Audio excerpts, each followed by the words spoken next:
everyone, and welcome back for the second part of our Mothership two-shot. Very glad all of our characters survived the first 3 hours, so we can actually do a two-shot. It would be very sad if everyone died gruesomely at the start. Yeah, we're going to have another fun game. At least I know I'll have fun. I hope the rest does as well. The survival is still an option, provided good choices are made by these lovely people. We'll quickly go around and have people tell you who they are, where you can find them. And then I have a willing victim who will do a quick recap of our previous session in exchange for an advantage, because why not bribe your players a little? I will point out, for honesty's sake, that there weren't really any takers until we pointed out that if I do the recap, I get the advantage, and suddenly they were a lot more eager to go. I'll first start with the people and not the characters. So, Mitch. Hi, I'm Mitch D. You can find me at Mitch D78 or Mitch_D78 on Twitter. I don't play a lot of games. I would like to be in a lot more, but I just love coming and being punished by Anniek, so that's why I am here. And Next. I love doing it to you. Ty. I am Ty Cooper. You can find me at tycoopervoice.com or Voice of Ty Cooper on Twitter. I'm here because I love storytelling. Excellent. We're going to tell a wonderful story. Yeah. Full of viscera and betrayal. Sara. Hi, I am Sara. I am playing Dr. Chloe Adams, and you can find me on the internet at Sara of Swords. And I am here because I like space and I like horror. I'm not going to lie, we haven't seen a lot of space this time, but maybe if we use some of the tools you found last time, we can do a little more of that. And last but certainly not least, Trevor. Hi, I'm Trevor Valley. You can find all of my socials and all that at tattoosandbones.com. And I'm playing Mars Industries Evan 6, who is an android. And I really like this system and the setting, and I'm daring Anniek to scare me. I am going to try. Hi, my name is Anniek. You can find me on Twitter at Anniekster. I've also joined Hives, I think, with the same name. And Mastodon. I don't know. I just made accounts everywhere. I don't think I'm on anything right now. I'll figure it out at some point. And I play everybody else. And I am here because I like space and horror and storytelling and breaking people's characters in tiny little pieces. Not the players, just the character. Trevor, are you ready? I'll give it a shot. Perfect. Recap from the last game by Trevor. Take it away. So what I remember is that the team was assembled in order to save or recover a video team that was sent to explore a interesting new structure. They had a specialized camera with them, and our job was to recover the team, recover the camera, and recover any footage.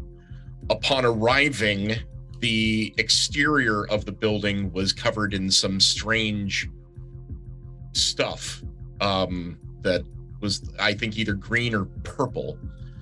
The moment we entered the cave, we slid down a large hole into a bone field, or basically a bone pit, and were subsequently attacked by a strange, fleshy bone thing that skittered and was kind of gross, attempting to drag. No, that came later. It was dispatched. We went back. We went through an ancillary tunnel into a larger area with 3 tunnels and some sort of pad or indicator that was not working. Same with the one that we completely missed up at the top. I believe Texas and I went through one tunnel into what appeared to be a victim cleaning room with what was left of the team, a series of film tapes, and a large floating eldritch being made of just like bones connected by some sort of electromagnetic something. that proceeded to attack us. Anything that was done to them shattered their bones into smaller and smaller pieces, causing more damage. Tex freaked out, took a stim pack. I was a little bit twitchy. Then Box and Chloe came in, saw what was going on, and we tactically retreated back to the main cavern. And as far as I know, we're now in the center cavern. We haven't explored one tunnel, and we can hear the things coming for us. Pretty good. Is that right? Yep. Okay. Small addition. The thing up top wasn't necessarily a hole you fell into. It was a portal you willingly stepped into. Don't laugh, Mitch. This matters. And it was like a red, viscous, gooey jello liquid that was in this portal that you the undulation. Yes. Terms like skittering and undulation and slorping. Slorping, yeah. So far you have recovered 3 tapes, I believe, and a golden locket, and you have found the, let's say, remains, because at some point, as soon as they become 1,000-piece puzzles, it's not really a corpse anymore. So we'll call them remains of 2 of the previous team, which leaves 2 unaccounted for. And you are indeed in what we lovingly call the crossroads, and you can absolutely hear something clawing, scraping through that crawl space that you've just come out of. And there's one crawl space we haven't gone down, right? From this room, yes. Because there was the one we came through, the one the one you've gone through earlier. And then the other. There's one crawl space you haven't done yet, and there's that one. There's a door that there's 2 white doors you cannot get to move. Right, even though people threw a hammer at it, I think it was. Was a wrench? A wrench. My apologies. It was a good plan. Was a good plan. It definitely did something. No, it did nothing. But there's 2 white doors that you have been unable to open and 1 unexplored crawl space. And also for the audience, 2 characters that are a little more stressed than the other 2. I'm not pointing fingers or naming names. You know who you are. Got it. And we did hear another portal type of door in that cleaning room, but we didn't see it. Correct. You heard it, but you didn't find it. In your defense, you didn't have a lot of time to do a lot of investigating because, as it turns out, those bones just sort of back together if you don't. So just for clarification, that room we were in, the cleaning room, did it have any other exits besides that crawl space we came into and the chute? Yes. It had another crawl space. Cool. Well, sorry, go ahead. Please. For your guys, if you want to take time here and sketch out what you know you can, it's not advisable. But for your clarification, yes, there was an additional crawl space in that room. And there was a interface for a portal. In addition to hearing the portal, you just didn't find the actual portal.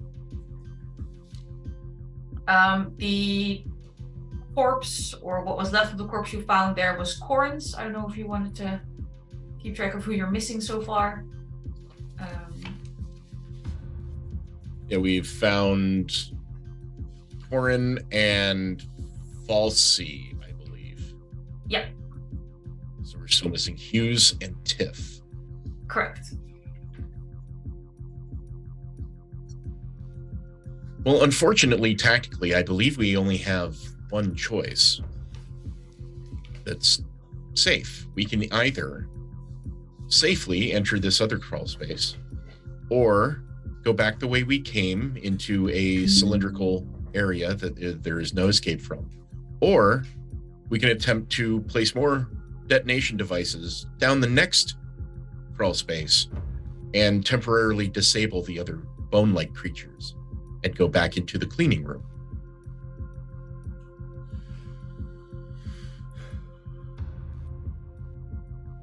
Evan, I really don't want to go back into that room.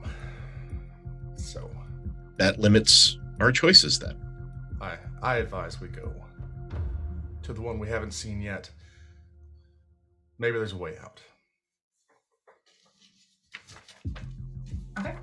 We are going into the crawl spaces again. I cannot in good conscience call this a marching order. Can I have a crawling order? I'll go first. I will go second. I'll go third. Box will follow with the equipment. I've seen some shit. I have that flashlight? Of course. All right. I hand the flashlight to Tex, and my flare gun is out. Okay. You once again go belly down, dog crawling your way into this crawl space. There's less goo and suspicious biological material on this floor. There's a lot of dust. Not all of it seems to be from the same type of stone you've seen so far. And you do hear a rather distant kind of clanging noise in the area you are heading towards. I'll pause my crawling and turn my head back. I'm not hearing that. Right? Is that actually happening? The noise can be indicative of a number of things. We won't know what it is until we at least observe it. All right. I'll continue on. Okay. Compared to previous crawl spaces, this one doesn't seem to be too terrible, honestly. Nothing here that is bad enough to make you puke. Compared to previous crawl spaces, if you're just if you're getting used to it more, or if this one just isn't as bad. But it is for what you've been going through so far, an uneventful crawl, which is definitely not something that should concern you in any way, shape, or form. You hear very subtly under his breath behind him, just not dying here, not fucking dying here, just to himself, in a shaky type of voice. Very good. Box is keeping an ear back in the direction from where we left because we did hear that the noise is coming out of the old tunnel. So I'm just keeping an ear behind us as well. Glancing back every now and then as if just over my shoulder. Sure. Again, these crawl spaces are ridiculously tight. You've had to remove helmets and you can't make this movement. Okay. You're just listening behind you. There's no looking behind you, I'm afraid. But you probably have good ears. It'll be fine. In front of you, Texas spills out into an area that looks larger than should be possible considering the size of the structure you saw outside again. Again, non-Euclidean bullshit. Several laws of physics as we know them being broken. Again, honestly. You come out into this tangled network of very jagged tunnels. All polygonal surfaces, no smooth floor, so you'll be minding your ankles very much. And mechanics-wise, all of your speed checks will be at disadvantage. You can either wait for your group, or you can stop in front of the crawl space you're coming out of and do a geology check or have a look around. I don't think I'll be of much use in that area, so I will exit and allow the others to see what I see. Being very careful to, as soon as everyone's out, to remember which one we came out of. Roll sanity. All right. To see if, as you try and make sense of the direction of things, to see if you can keep it together well enough to not get completely disorientated in here.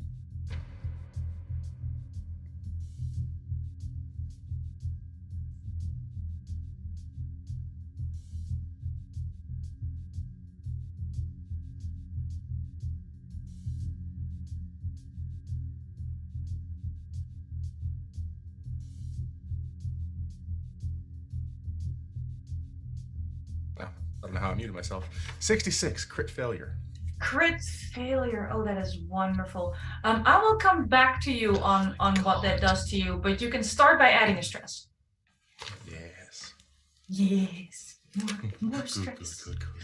So, Evan, as you exit this crawl space, expecting Texas to be there, scanning the terrain in front of you, trying to figure out what's going on, you instead see Texas sort of wandering away, mumbling something about finding a path.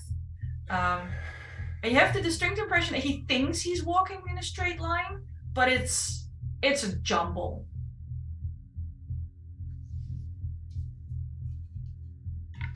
I'll note that, and then I will, because of the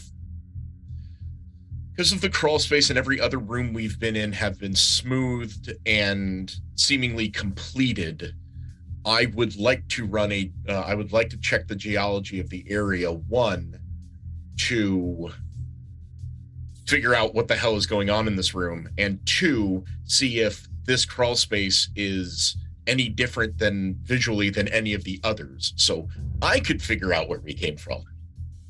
Okay. Start by rolling geology, please. Cool. Okay, let's see here. That's a 1. I mean, that's a success. Yeah, I'm pretty sure that's good. I'm pretty sure you're good. The one thing you notice as you're looking at these tunnels, carved entrances, areas, is that as jagged as they are, is clearly being mined or whatever by something wielding large pickaxes with absolutely no regard for, the human compulsion to try and make things make sense. But the tunnels you see are following lines of ore. Oh. This is interesting. This appears to be a mining pit. It should be rather easy to see which one of the tunnels we came from so we can at least mark our progress. You can make a sanity save to see if you can actually mark this one correctly. God. Okay, my sanity's kind of not fantastic. Really? It's 20. What a shame. Yeah. 20. Fear, awesome. Sanity, not that great. No, I did not roll under 20. Okay. So you don't crit fail. So it's not as bad as Texas, who is still assuming he's going in a straight line while wandering away from the group more and more. But as you've turned around a few times, you're not sure which way you should be going, and it's only because you can watch Chloe come out of the crawl space that you remember that is the one area you needed to focus on. But you're not sure your brain is going to be able to hang on to this particular set of information. Doctor, do you have any materials to scratch or otherwise mark an entrance?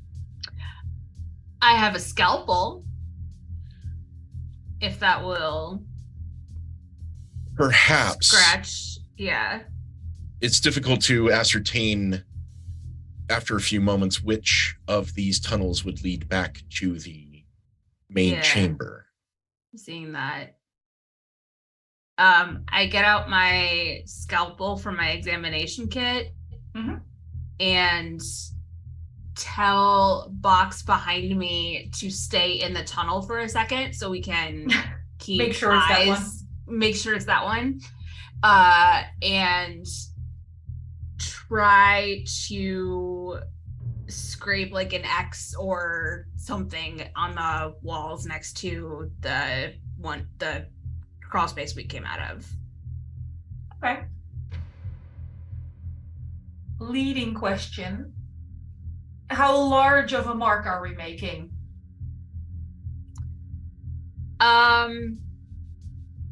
Not small. So it's large enough for us to see without, I want to make it large enough for us to see without kind of getting up close and personal with the wall. Okay. I mean, there's no rule necessary for blunting your own instruments. That's something you can just do as is. Yeah. This crawl space has been marked.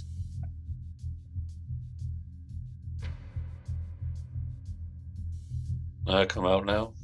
Oh, yeah, sorry. Box would awkwardly slide his way out into this room.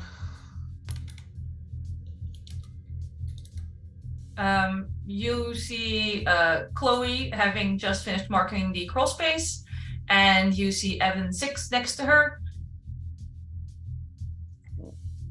And that's it. 2. How did we lose somebody already? Where's Texas? Shit. You got. The sergeant was right here and examining one of the other tunnels.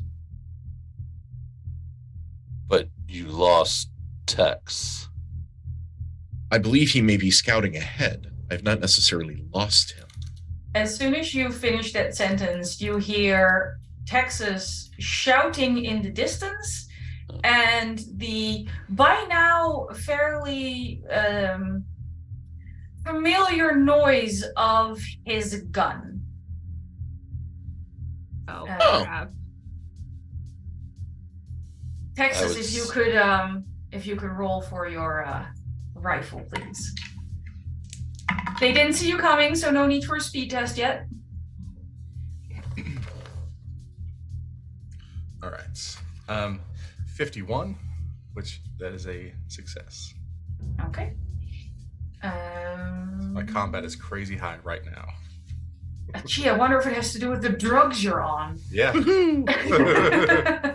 Very much so. All right. I'm going to trust these D10s. I'm going crazy and I'm very dangerous. My combat skill. Great combination. Who doesn't want to give a panic marine an automatic assault rifle, right? Do you want the left one, the middle one, or the right one?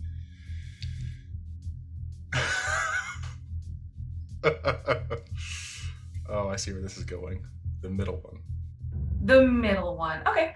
The middle one takes the brunt of your rather rude attack. They were literally just minding their own business. And loses a fair amount of integrity.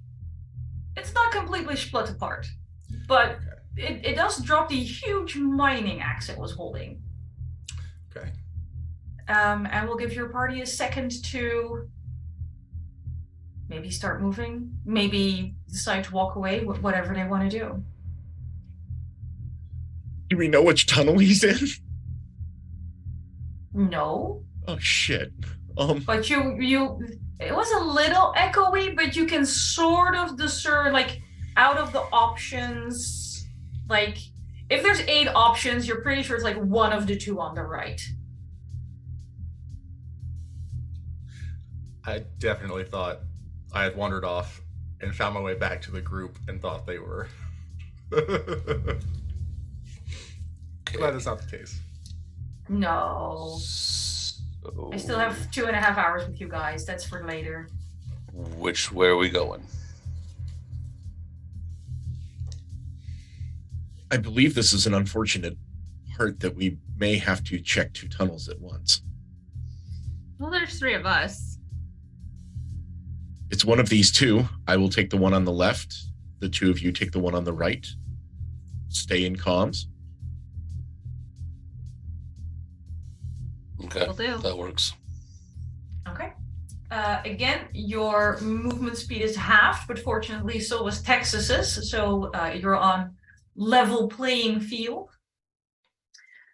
While they start moving Texas, I think you easily have enough time to have another little turn in combat.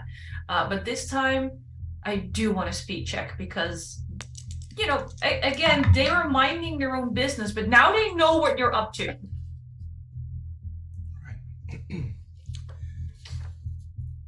And we're all speed checks at disadvantage in here, you said? Yep. Okay. But sorry, I'll rephrase. All speed checks for bipedal beings are a disadvantage because, of course, my weird energy conglomerations of bones don't give a fuck about polyhedral Of surfaces. course. Okay, so You for just sort this, of roll over them, you know, float, hover, I open have a options. question. For the disadvantage, do we take the lowest roll or the worst roll? The worst roll. Okay, so I rolled a 46 and a 22, which both fail. Okay. So, crit fail.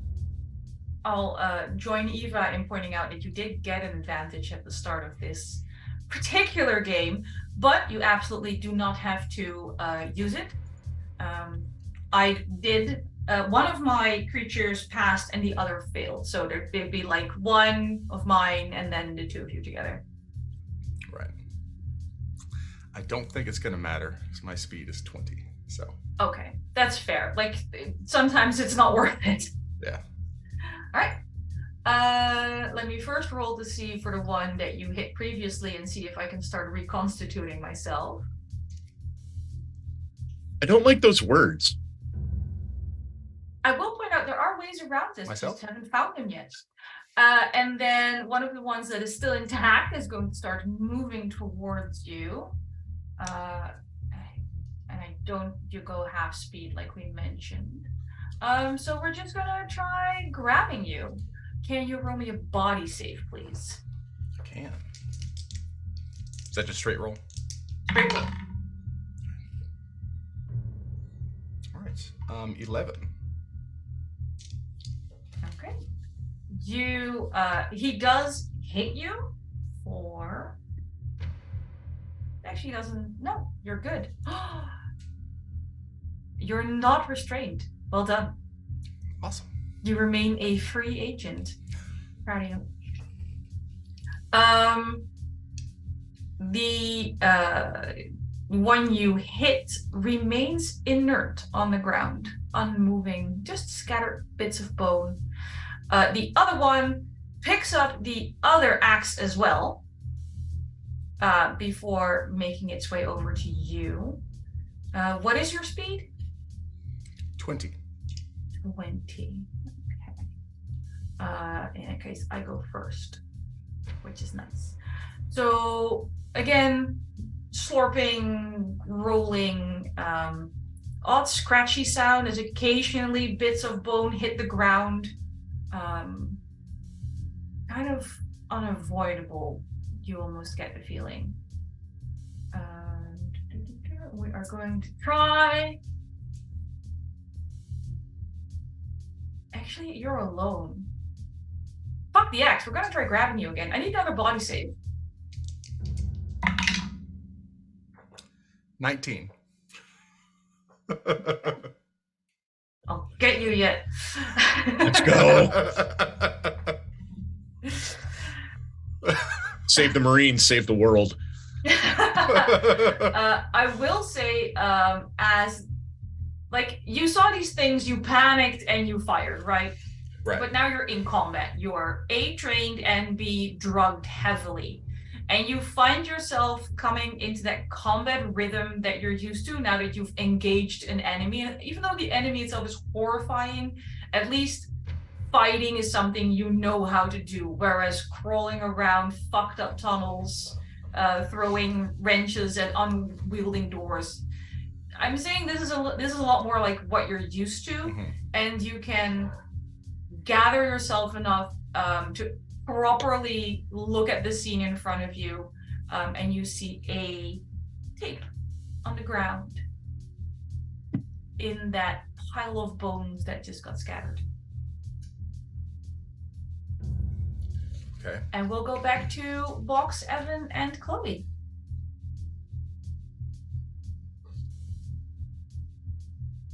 I'm alone in a tunnel, so I'm gonna do Box and Chloe. Let's start with Box and Chloe. Spoiler alert, you chose the correct tunnel. And in the distance, you see Texas surrounded by floating bits of bone and strange limbs and I mean, if you thought the octopod had a lot of limbs, somehow these have congealed to make even more. He is wielding his weapon, and he is standing his ground. But he is a little bit in trouble, if we're going to be honest about it. Great. Now these things come with axes. Pickaxes, technically. Still an axe. Yeah, that's true. I don't like this. Would use short range comms to call Evan. Yeah. Just to be like, you're in the wrong tunnel. Make your way back around. Understood. We've found him and some of your gooey, floaty bone friend thingies. You're awfully calm about this situation. I'm in trouble. Yeah. We're not jacked up on steroids. Yeah. This is shock volume 4. Yeah, I would say boxes, but he's not seen much of the stuff except for his own friend cutting him up. So he's more worried about Evan than anything else. Honestly, you're not wrong. With that, this tunnel's pretty big, I'm assuming, just because the way you said it just expanded. It's not like crawl space. It's just a fairly large collection of mining tunnels. Okay. Box is gonna unzip in his duffel bag and pull out the large laser cutter that he carries with him. Because of course. Because that's about the only thing besides hitting him with a wrench, and I don't think that's going to do much good after witnessing what happened in the other room. So, movement, I'd probably try to get close or at least beside Tex in some manner. So it's not like Tex and then the bad guys, but also kind of keeping a position where Chloe would be somewhat behind me still.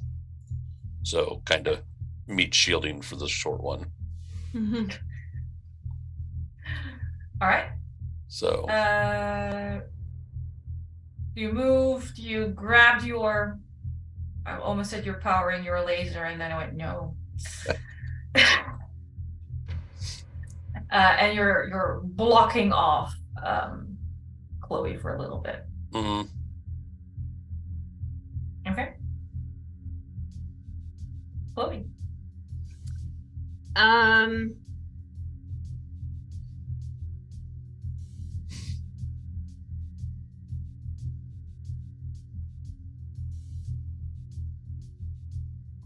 I don't have anything that can help.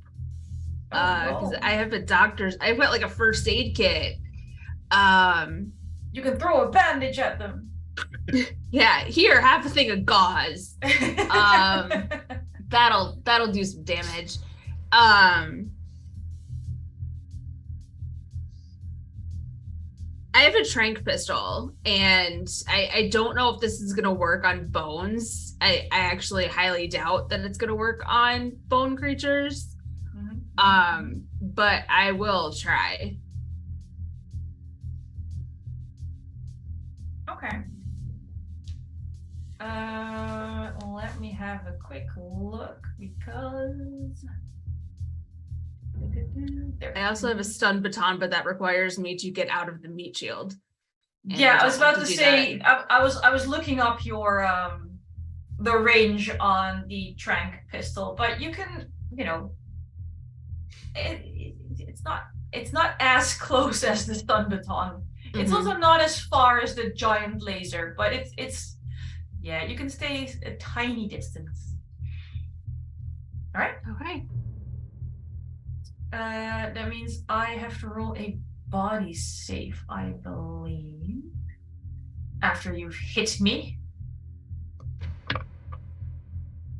I don't think I've ever seen anyone use a trank pistol in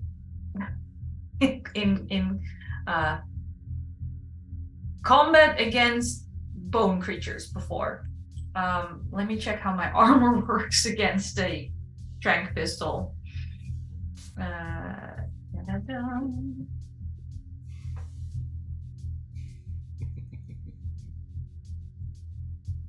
The thing is, I'm looking something up just because now I want to know, because I can already tell you the tranquilizer does nothing, but I want to know how this goes. All right, you roll. Yeah, just roll your combat. Because as horrible as it is, if I manage to ignore your attack, even though I'm insensitive to what you're using, I still get my D10 extra damage. That's a failure. Great. Do you want to tell me what it looks like when this goes horribly wrong? Sure. So I think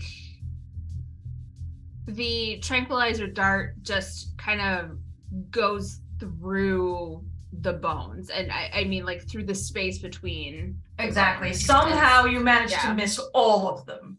Yeah, somehow I managed to miss all the bones, and even if I had hit one of the bones, the tranquilizer dart is not sharp enough to actually like stick into bone. So it just falls harmlessly on the floor behind, clatters to the ground. Yeah. Texas feels it whizzing past his ear. All right, it was a valiant effort. Evan? Yes. Your party was nice enough to mark the crawl space that you were supposed to go into and out of. They have not marked anything else. Can you roll me a sanity save to see if you can find the tunnel that your friends went down? Okay. Weren't the tunnels side by side? They were side by side. Yeah, but once you come running out of the tunnel in an area like this, which tunnel was the one you were side by side with? Shit. Hey, I made that one with a 19. One under. Congratulations. I'm proud of you. Come running out. You're briefly disorientated because it's a close call. But you see that mark that Chloe made, and you go, right, in that case, that far. And you can start hustling down that tunnel as well. Bringing us back to Texas. I was about to say the cavalry is here. I'm not sure how helpful they're so far, no joy, but they're here. They might help. Is that a fucking trank dart? I'm gonna try to bash the creature with the back end of my weapon. Please do.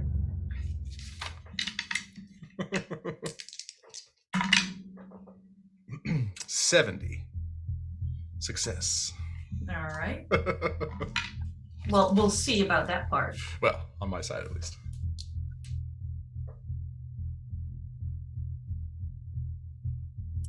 Success indeed. The pile of bones gets scattered. I will point out, it's like quite a bit. So you aim for like center mass of one of these shapes. Mm-hmm.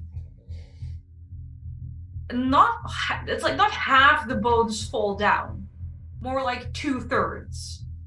But the 1/3 that remains is like mostly made of like the long bones, so like tibia, fibia, humerus. Whereas what just completely scattered was like pelvis and teeth and your skull. So a lot of things with long bones remain, as they seem to be best at wielding an axe. Okay. And there's one next to me, correct? Yep. I try again with the other one. Presume. Is that a yes? Yes. Okay. You have two actions each combat, so you just have another attack. Okay.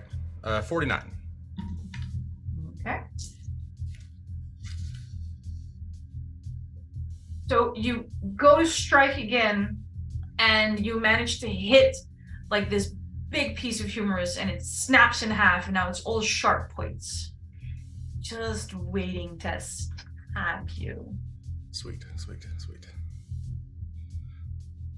Speaking of which, my turn. How many of these beings are left? Just one. Oh, that's good. I'm gonna make a nice little attack roll. I completely forgot that it wasn't interested in me because I was at full health last time. It was absolutely not interested in you I just at went all. shooting. Yes, you did. I just texted Eva the one time they can avoid combat. This is what they do. Where's the fun in that? When you have a panicking Marine, what can you do? I know. It was honestly inevitable. I succeed on my combat roll. I don't know how your armor is looking at this point. Because I believe you're in a vac suit, which does... I mean, it makes you look really cool. It doesn't provide much assistance against pieces of bone attempting to murder you. So that is 7 regular damage and 2 for the extra splintery pieces. Okay, so 9. As they start stabbing into you. That's all right.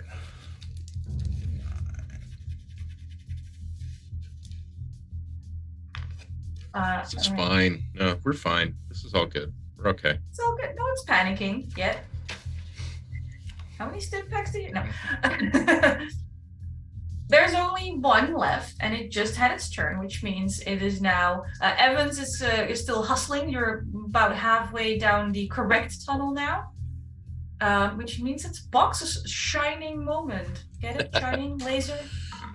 Yeah. Box is going to go ahead and take a shot at the one that is floating there. For the love of everything, don't crit fail. Oh, that's why they give you advantages. Sure. So this is on combat, correct? I'll tell that to Evan. That's an 83. So yeah, I'm gonna use one of my advantages to reroll that. Okay. That's a 76, so that one fails too. Do you want to describe to me what it looks like when you fire the laser orally?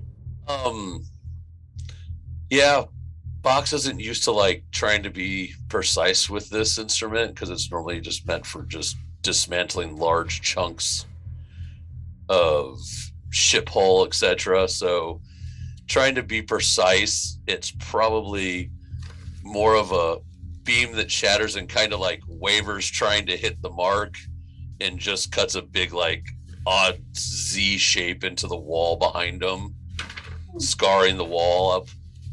Oh, this poor mine. All right. Chunks of the mine falling a little bit.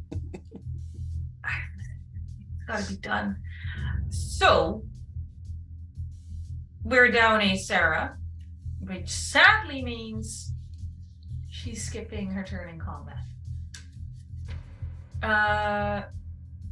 Which makes it Tex's and mine turn again. I was nice enough to let you go first last time. I'm going to try and grab you this time. Grab.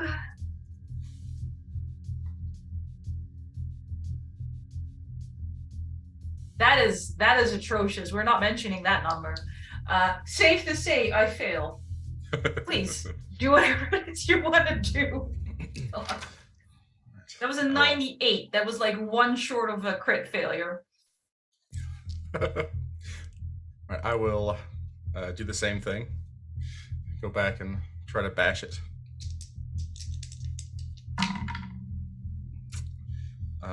That was a failure, 76 for that first That one. is unfortunate. And 48 on the second one. Okay.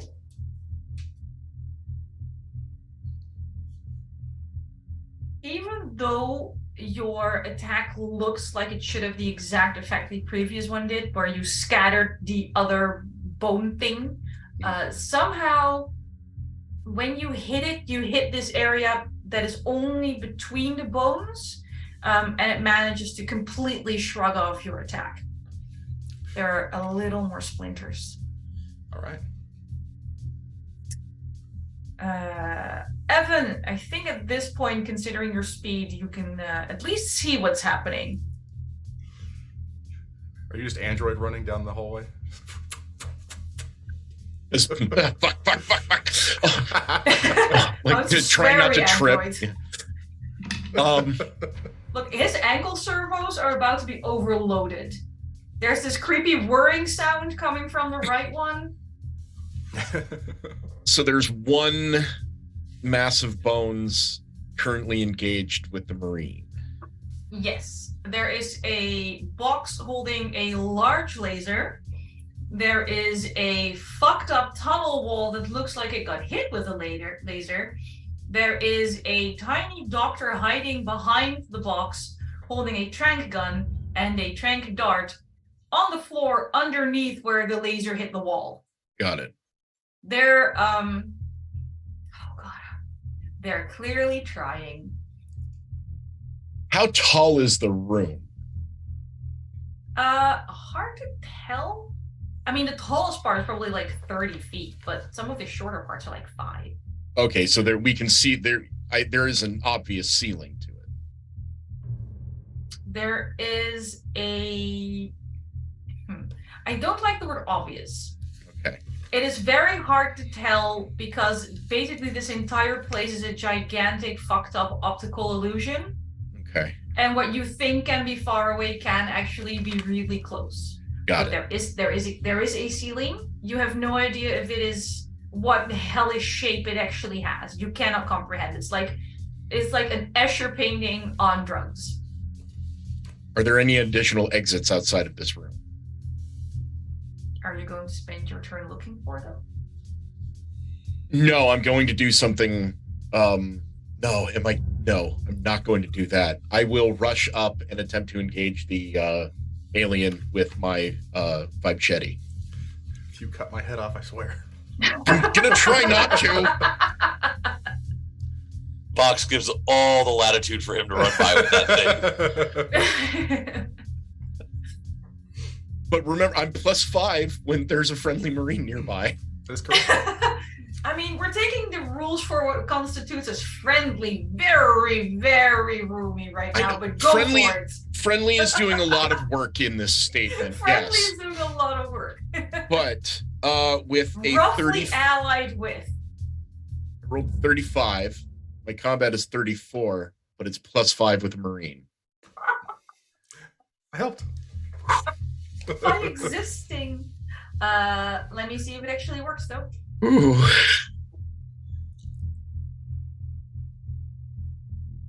Yeah, you get through. Okay. Yeah, I'm just going to, as Tex is engaged, just try and slip between Box and Texas and just bring the Vibchetti down, hopefully through the floating creature thing. Aiming for bones and not seemingly empty space? No, I'm aiming for empty space. There has to be some sort of connection there. I mean, you're entirely successful and the bones scatter to the ground. At least I did not injure you this time, Sergeant.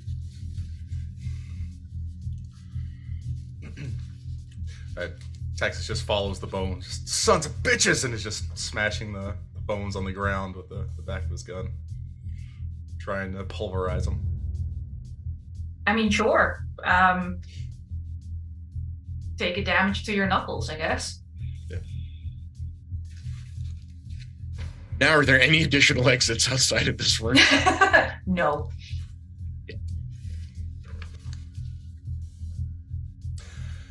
I'll stop my bloody knuckle rampage there and look over to the pile of remains that had the tape and just point over to him. there's a tape on the ground. One of the ones you were sent to recover. Doctor, are there any human remains among these creatures? I don't know. Are there any human remains amongst these creatures? I don't know if I want to tell you. Roll medicine. Or pathology if it's better. Yeah, pathology. Pick your favorite.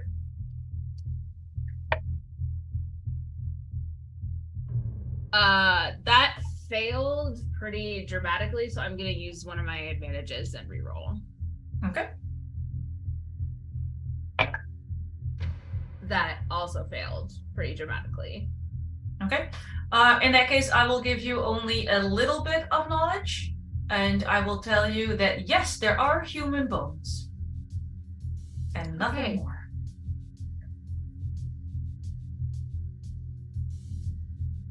While they were examining the bones, Box would have put the laser cutter up to get the camera viewing device out and handing it off to Evan. I'm assuming you're watching the new tape. Yes. Okay.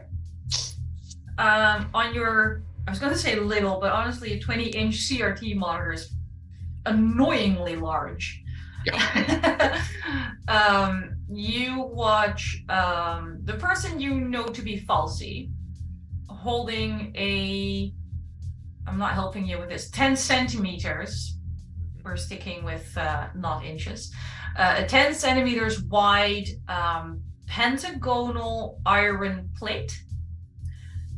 She places it on a white stone surface's edge.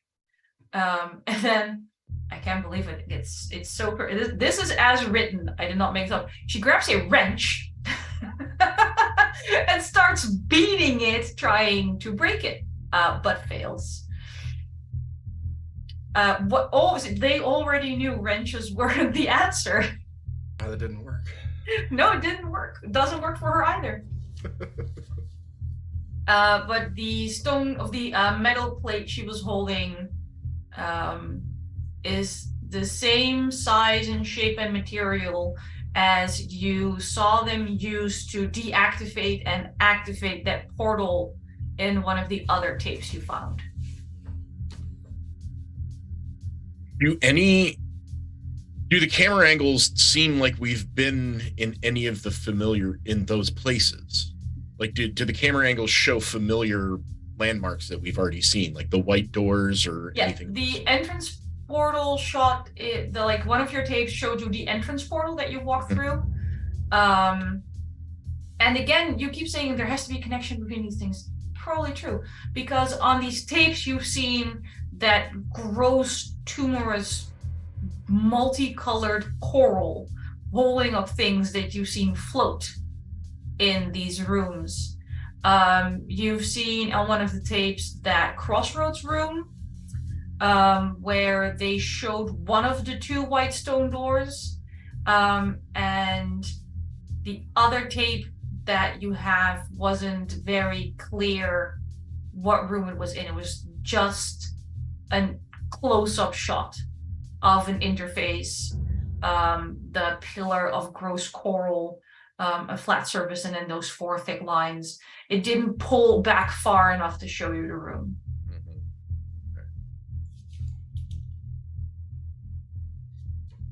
Seeing that, I looked down at the alien floating bone thing that was dispatched. Is it attempting to reconstitute itself? One of the three is. What about the one I specifically aimed for? No. Okay. I have a conjecture. Since the lens camera system can see whatever the interconnected aspects of these creatures and any other strange growths on the walls, suffice to say we cannot see them without the lens camera. there must be some sort of growth in between these bones. The one I hit with the vibrating machete is not moving. However, that one is, the one that was shot. My conjecture is there is some sort of invisible flesh between all these. If we aim for the gaps between them, we may do more damage to any that are hostile.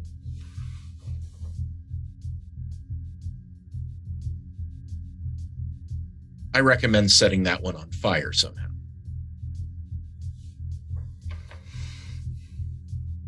Ox hears that and grabs his hand welder out. Okay. And walks over to the creature and just turns it on to full blast, hoping to maybe melt the bones and whatever down. Okay. No need to roll anything. I will tell you straight up, doesn't work. So it's still reconstituting itself. Yes. Well, the one that had been severed completely was reconstituting. The one Evan finished is not. The first one you shot is not, and the second one you clobbered is. I hand the vibrating machete, the vibroblade, to the doctor. Doctor, could you attempt to excise any material between those bones to cease its movement? Sure. Rigorous testing of a hypothesis here. Okay. I take the vibroblade from Evan and attempt to excise anything from the space between the bones. Roll probably just medicine.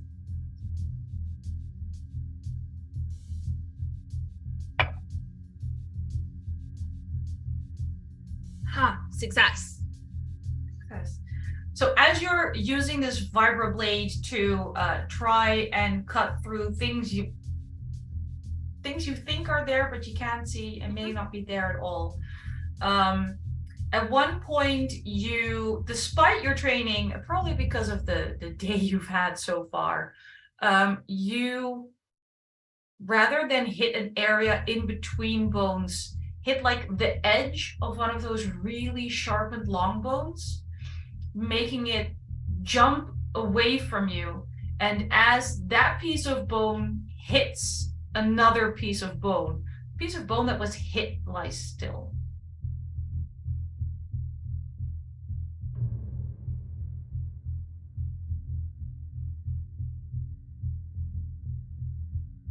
I don't understand the physiology of that reaction. I don't either. Can I pick up the bone that fell still? Yep. And It's a bone? It's a bone. It's just a bone. It's not doing anything. Nope. Would they be more susceptible to weapons crafted from their own bodies? Yeah. That's...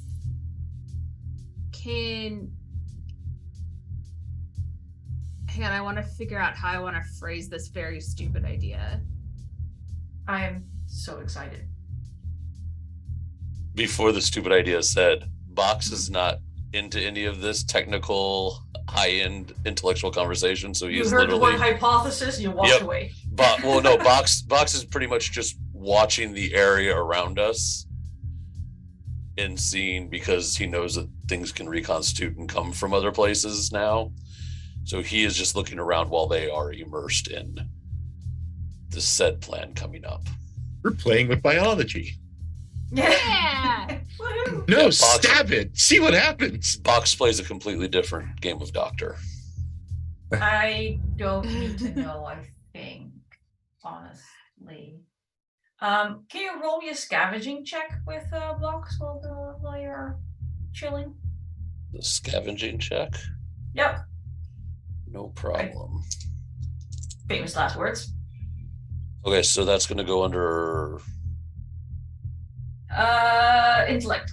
Intellect, okay. Ooh, yeah, those are famous last words. That's a 90. So A fail. 90. A 90. 9-0. I mean, that's what I get for trying to help you, honestly. I know. All right, back to Team Science. I would like to try the vibroblade trick again, this time trying to make sure that none of the bones hit each other, but that I isolate one so that I can kind of grab an isolated bone. Like carving a drumstick off a turkey. Yeah. Okay, so you're trying to I'm trying to cut around one bone. Yeah. Okay. Roll medicine. See how steady your hands are. 18. That is a success. Okay. You cut out a singular bone, which continues to move in your hand. It feels really unpleasant, and I need you to make a sanity check. Save. Because you are currently holding a piece of alien that doesn't like you. Fear or sanity? Currently sanity. Okay. I'm gonna re-roll that because that was a 92. I'm gonna use my last advantage, or Sure. one of them. And that was a 71, so fail. Yeah. Lovely. Both times. I mean, that moving feeling in your hand, it clearly has a point.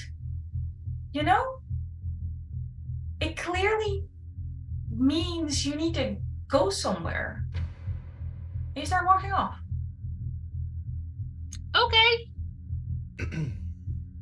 With the bone in my hand. With the bone in your hand, Okay. sort of like you're like a very fucked up dowsing rod.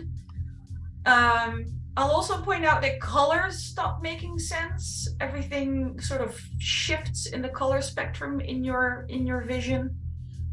Do we see her start walking away? Oh, absolutely. She Doctor? is marching. Texas is going to grab her wrist forcefully.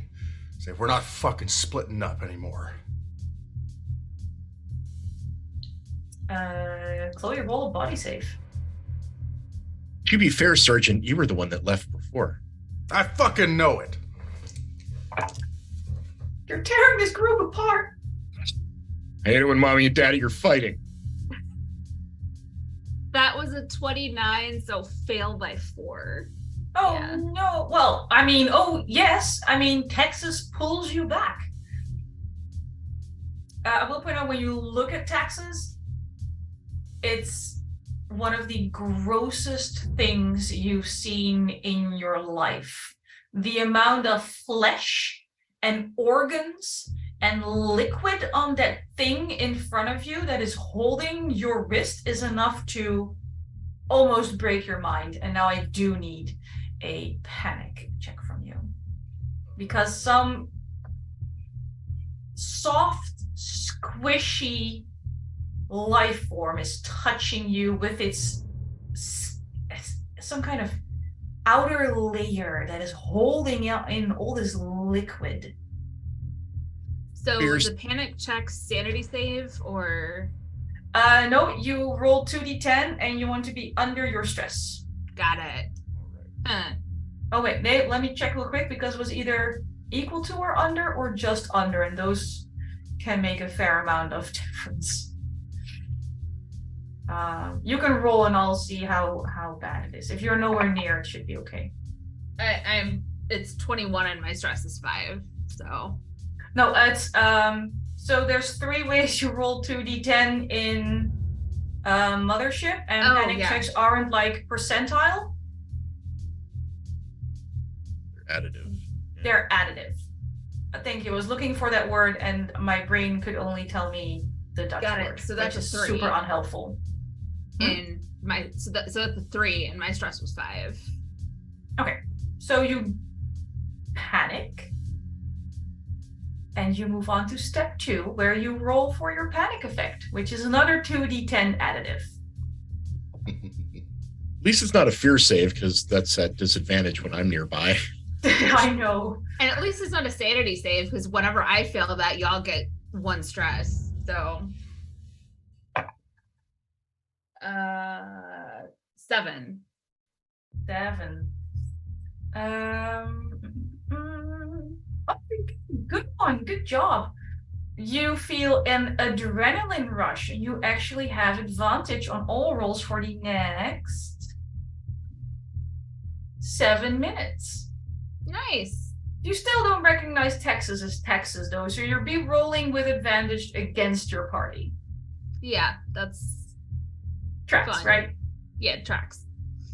Texas Chloe's trying to pull away, currently unsuccessfully, but she's definitely not down for being stopped at this point. The box, will you restrain her? But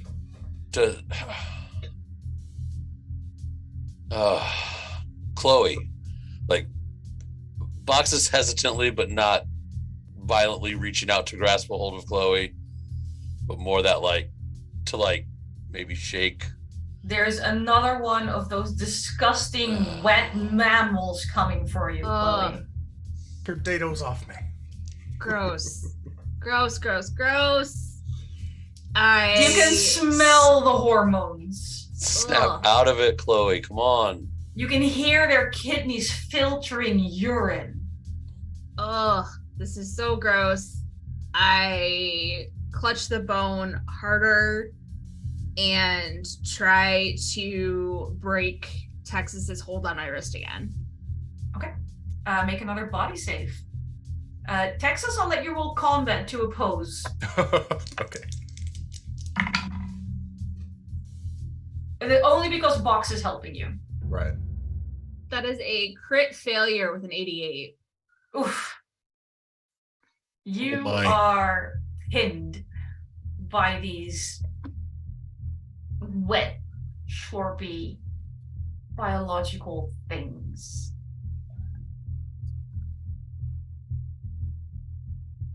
Box and Texas, you have a restrained. Evan, they're doing something over there. Something apparently bad. I will step up and attempt to remove the piece of bone that the doctor is holding. Okay, roll combat. Shit.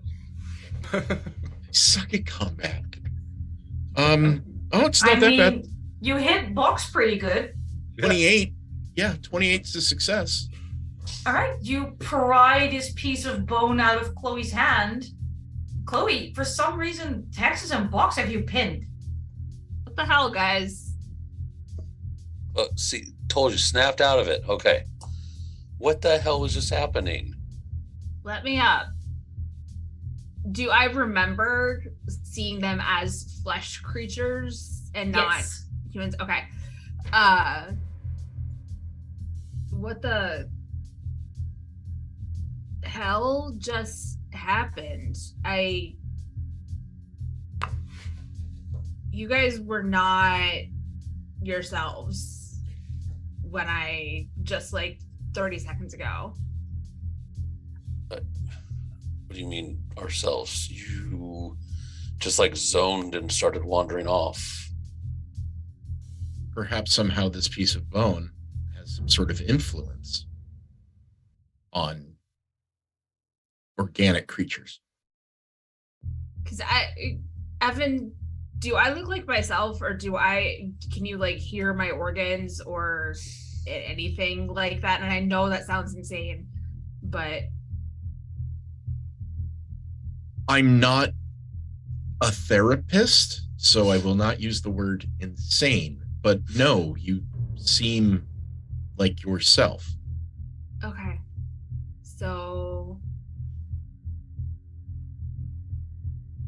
whatever afflicted you is not afflicting me, so I can only assume this affects organic creatures. Yeah.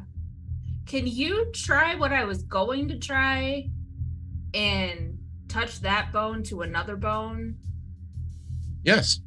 I'll grab it like a Okay. weapon, walk over, and start stabbing like anything that is moving and reconstituting. It stops reconstituting. It seems that our Interesting. hypothesis is confirmed. We can use them as weapons against themselves. Yeah, but I think only you can use them as weapons, because when I touched the bone, and presumably when Tex and Box would touch bones, I think it took over my mind in some way. That's concerning. Yeah.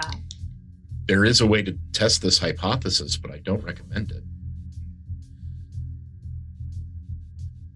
No, And he me just neither. literally like holds the bone out to Box. We will Box- restrain you if necessary. Box was still kind of holding Chloe and let's go. Kind of looking at Chloe like, should I? We have the means to suppress you. Okay, now that we know what's possibly going to happen. This will Yeah. confirm a hypothesis. A educated guess.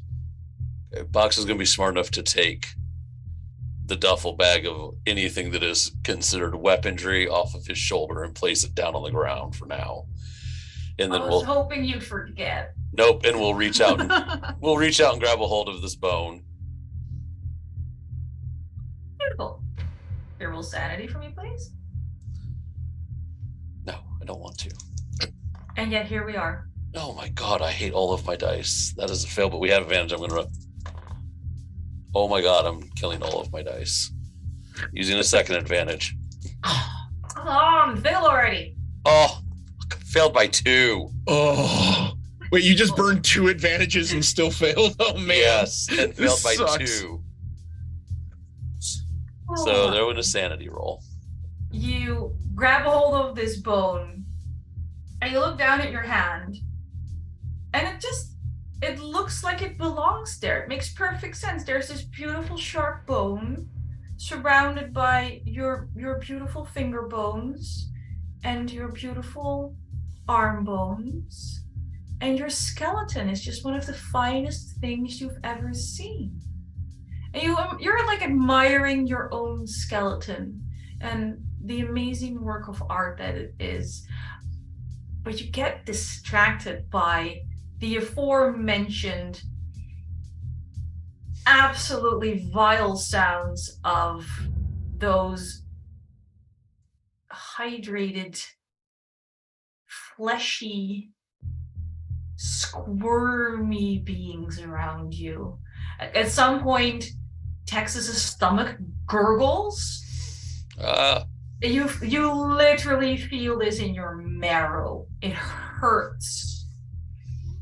If you had a stomach, you might puke, but you are above such things. Question. Please. What does Evan look like to me? I was just going to ask that. Evan looks like... I mean, the shape is uninspired and dull. Very unoriginal. But it doesn't give you that ugh feeling that the rest gets. You mainly see it's like the spectrum of lighting you can see has shifted. So rather than like the pleasant painted on fake human things, you see the bits of ore that he is made of. You see like his material components. So like the bases that are more steel coated are a little bluer, and apparently at some point he had a little work done, and there's a few pieces that are a little more coppery than others that he hasn't mentioned yet. It was a private matter. No, not anymore. Box sees right through you. Also, you probably shouldn't be here. You have like an appointment in the Crusher. Ooh. You should that probably sounds like start a nice going. place. Yeah, I'm you going to should go to probably the start going. Crusher. Exactly. Okay, take the bone out of his Yep, hand. then attempting to remove the bone out of his hand. 7. All right.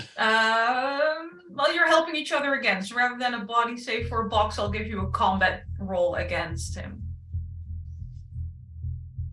Okay. Am I contesting in any way, or is it just their combat Okay, roll? well, that's a fail. Going to use an advantage.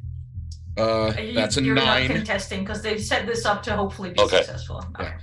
Failed the first time, but with the advantage, made it with a 9. Well, thank you, chat. Box is no longer ambling towards the crusher. Hey. Whoa. Well, that would be Box is just now looking at his hands and his arms. That would be a confirmed hypothesis. I would recommend that no organic creature in our party touches any of these other things. But I wanted to go somewhere. Do you remember where? No, DM, would I remember? Like, I just know the crusher, but would I have any, like, memory of what direction or guidance that would have been sending me in? I mean, it was definitely out of the mine, pretty much back. You should have, yeah, it was back through the cleaning room at least. Because only pristine skeletons can go in the crusher. We're not defiling the crusher with organic goo. I feel like I wanted to go to the room, the hack and slash room, Evan. Whatever you guys want to call it. They had the table. You kept cutting me. They dragged me in there. The word crusher was coming to mind. But, like, that was trippy, Chloe. Can we do that again? Wow, music cue right there. I was going to say, that was the perfect Sure. music. This is where we're going to take our break before we start heading back the way we came, fleeing numerous combatants. Thank you, Sammy, for giving me an advantage as well. We're going to have a grand old time as our party marches towards the not at all ominously named Crusher. But lots of exciting things discovered already in this first half. So let's wait and see if they can put the pieces together and actually escape before the end of all of this. Shall we? We'll be back in 5 to 10 minutes. Drink, stretch, pet your pets.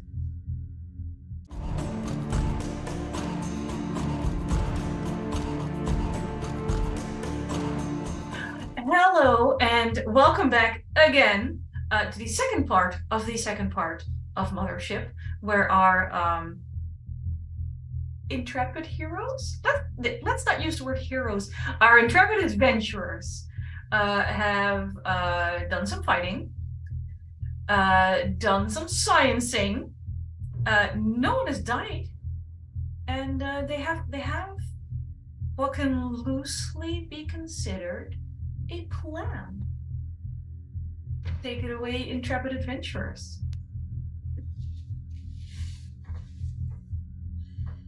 Box is going to reach into his duffel and pull out a shop rag. And he's just going to reach over, holding the shop rag, and grab a hold of the bone to, like, wrap it and see what happens. While we're all still standing in the same position where you took it from me, we're going to see what happens here. That'll be interesting to see if there's another layer between the bone and your gloves. What do you mean, see what happens? You and your skeleton have an even more urgent need to go to the crusher. Meat bags be damned, and whatever that collection of servos and ore wants, entirely irrelevant. Also, why is everything purple all of a sudden? Is that red? No, green? Who even knows what colors are anymore? Is that an ultraviolet light source? Who cares? Box, are Time you to being go to the crusher. Box is heading to the crusher. And the bone's coming out of his hand. Drink. So effectively, wrapping it in an additional layer is still somehow controlling you. Yeah, that's why I was doing that. I propose that we go back to the room with the white gates, and someone holds this and see if they can see an exit or ascertain the control pad. However, noises were coming from the tunnel into that room. So I definitely recommend prior to that, perhaps the sergeant could clear the room from the tunnel with an expertly rolled grenade. That I can do.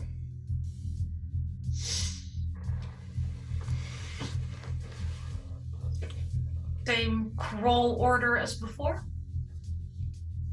You know it. All right. You'll find your marked crawl space. Box did pick the gear back up just because I know you, Anniek. Yes, I do like to keep track of such things. Thank you for stating it clearly, Mitch. Yes. All right. Belly scooting back through the crawl space. Again, pretty clean, kind of dusty. At what point is the grenade rolling going to happen? How far away are we rolling this grenade? Probably wouldn't be a roll. It would be just a toss as hard as I could through there into that room. Okay. Get it as far away from us as possible. I mean, smart. It is still a 15-meter radius. As I found out last time. As your entire party found out last time. As we get closer to the exit of the crawl tunnel, Evan will begin to slow down slightly. So every movement ahead that Tex makes, Evan will take a half just to give space in case there's any possible blowback from the grenade. It will only affect the Marine. Look, what could frag grenades in enclosed spaces possibly do to hurt you? I can't even finish that sentence with a straight face. Yeah. I especially love the fact that they're specified to be frag grenades, not just a regular grenade. No, nothing as pedestrian. Can you roll a combat roll for me, please? Sure. See if you hit the ceiling. Combat's really high. For your friend. He's on so many drugs, surely this will be fine. You have a lot of advantages. Did I jinx it? I do. I would have hated to have jinxed it. I rolled one of the 3 crit fails I could roll, so I'm going to use one of my advantages. No. You people as humans owe chat so much.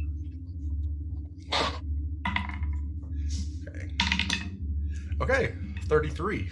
Crit success. Crit success. Oh, beautiful. Describe to me what it looks like.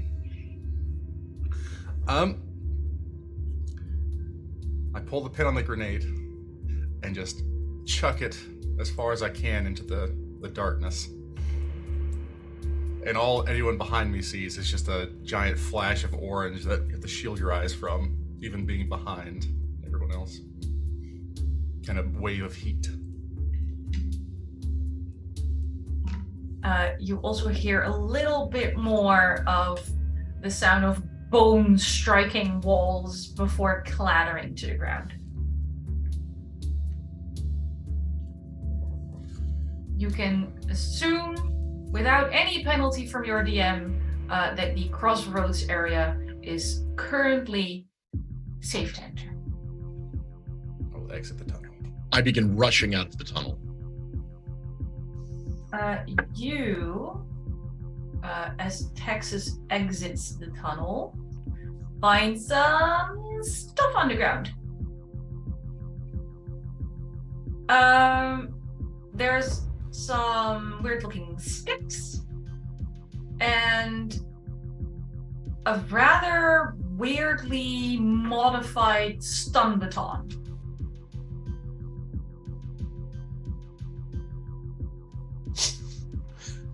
What?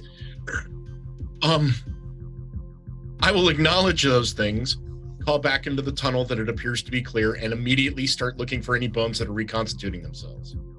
And if I find one, I am touching the bone that I'm holding to any of them. So most of them are actually reconstituting. The group that doesn't seem to be reconstituting on their own seems to be the ones surrounding this modified stun baton. When I say modified, I mean someone sort of zip tied like an antlered skull to it.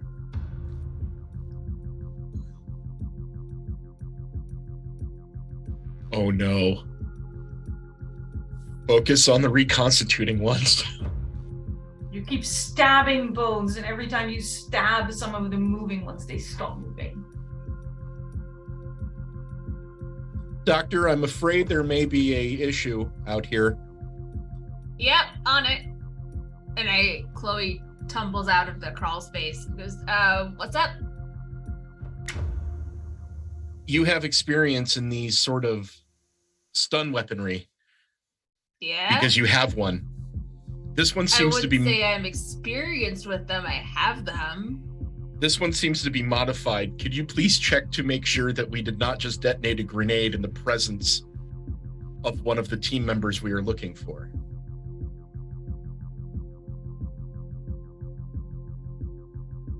Huh. Yeah.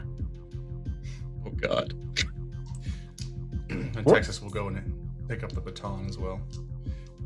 So what's the skull look like? You said it was a skull that was attached. Yeah, the skull itself has like antlers, so someone Okay. turned this into like a stabbing weapon rather than using it as a stun baton.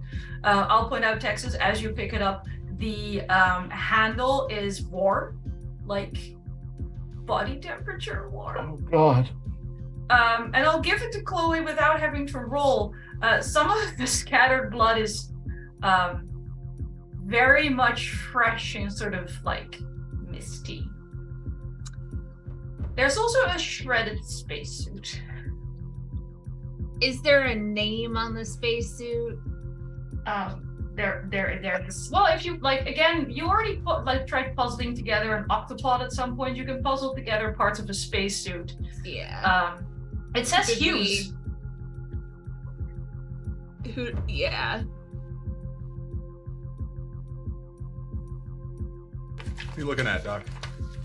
So this was Hughes. They would be the security officer on the previous. Yeah.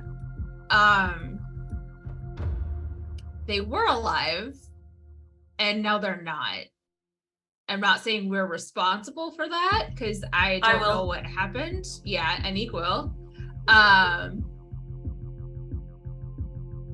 But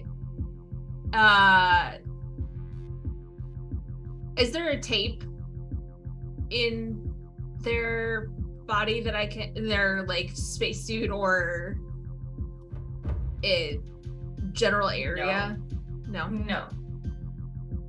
Okay.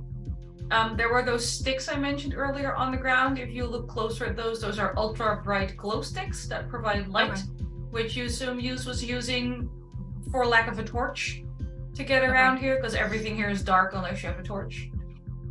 And there's a small tin full of bone dust. Bone dust. Yes.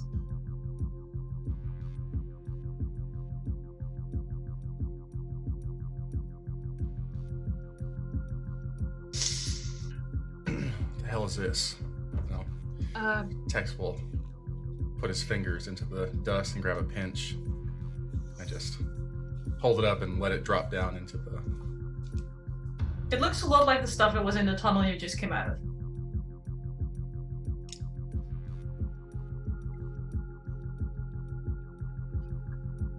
Has Evan gotten all of the reconstituting bones, or is there still... No, Evan specified he would keep stabbing until they were all done reconstituting, so... Okay. If there's still... Like, while you were piecing together bloody ID patches... Yeah. Evan would have kept stabbing. Okay.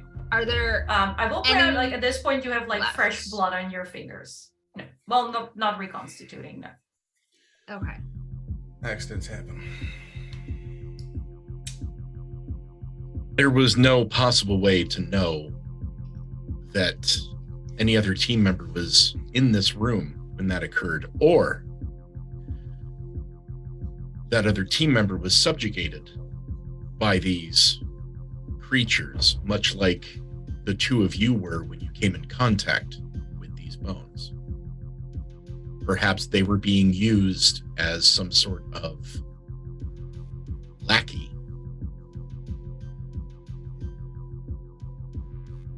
I'll point out in addition, because you specified you were looking for bits of bone and looking for tape.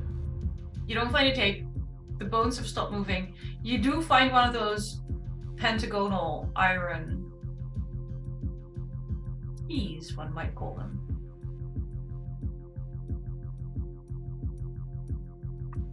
That Hughes was probably carrying.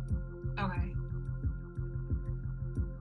Is the antlered skull, does it look like it has the antlers naturally, or were they added to make it kind of more of a stabbing?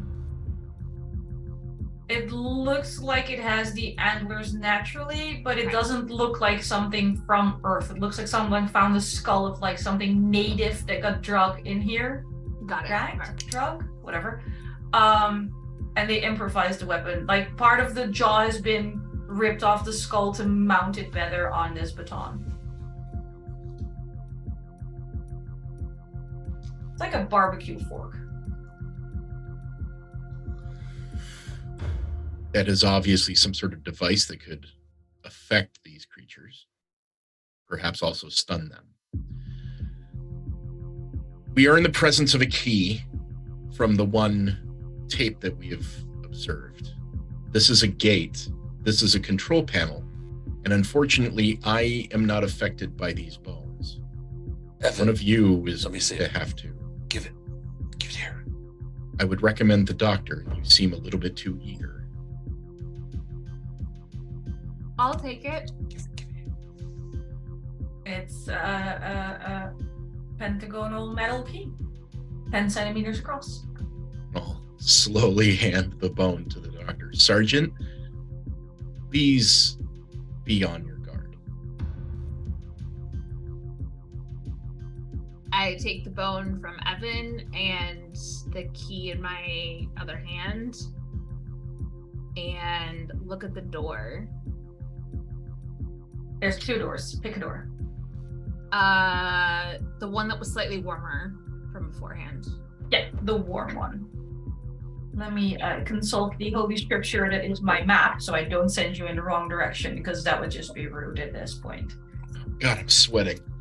All right. Woof. Slightly warmer one. So for one thing, as you're looking at this door, it is incredibly hard to focus because there's 2 separate weird pulsating noises. They're like not in rhythm and kind of jacked up and going fast. And like the medical part of your brain knows it's Texas and boxes hearts hammering inside your head like the worst migraine you've never felt. And it's just the idea of this thick muscle that never gives out until it gives up, and if only their hearts could be silent, that would be great. Stabbing it with a bone would probably make their hearts silent. I have a bone. You do, yes. A sharp one.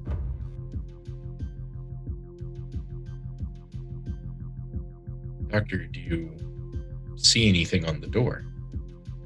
Before I decide whether I'm going to attempt to stab, do I see anything on the door?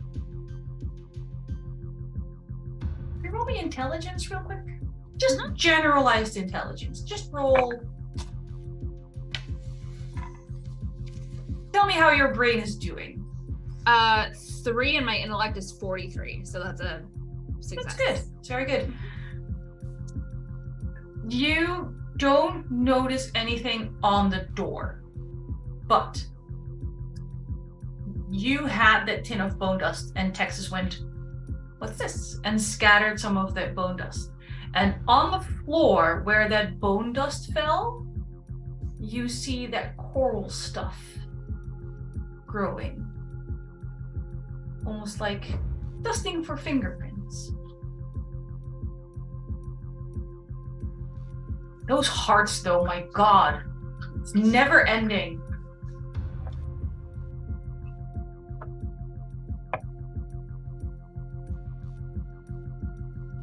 I take note of the coral type pattern, and who's closest to me? Honestly, probably Texas. Because the way it was last time was box was more like behind you, ready for you. Yeah. So if you aim forward, it would be Texas. And I specifically said Texas, make sure that, oh God. Well, Chloe's like 5'3", and Texas Look, is... at least you picked the physically weak Yeah. one to do this, right? Yeah. That was the point. I will say you have an auto crit if you really want to make it stop. I think she really wants to make it I stop. mean, And I'm pretty sure you want this to stop very badly, because this is like the third time you're pulling this shit. Yeah, and I this is would. really loud. It is so loud and it's like so uneven, and it's just in your head and between your ears, if you had ears, because they're cartilage. Your metaphorical ears. It is in your psyche. Doc, what are you looking Yeah. at? Can you, like, live a little quieter? And I move forward and I try to stab him through the heart with this bone.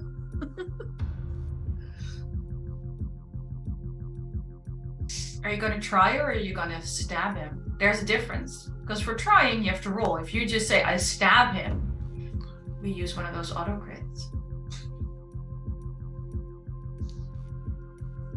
Are you cool if I auto crit on you? That's what you would do. All right. yeah, That's what I would do. 100%. I mean, you are messing with alien forces from a different dimension, and they Yeah. are telling you those hearts need to shut up. Like Yeah. this is the crash zoom in the movie of the hand on the bone into the armor. Yeah. I will auto crit on that stab. All right. Roll 2d10 for your damage.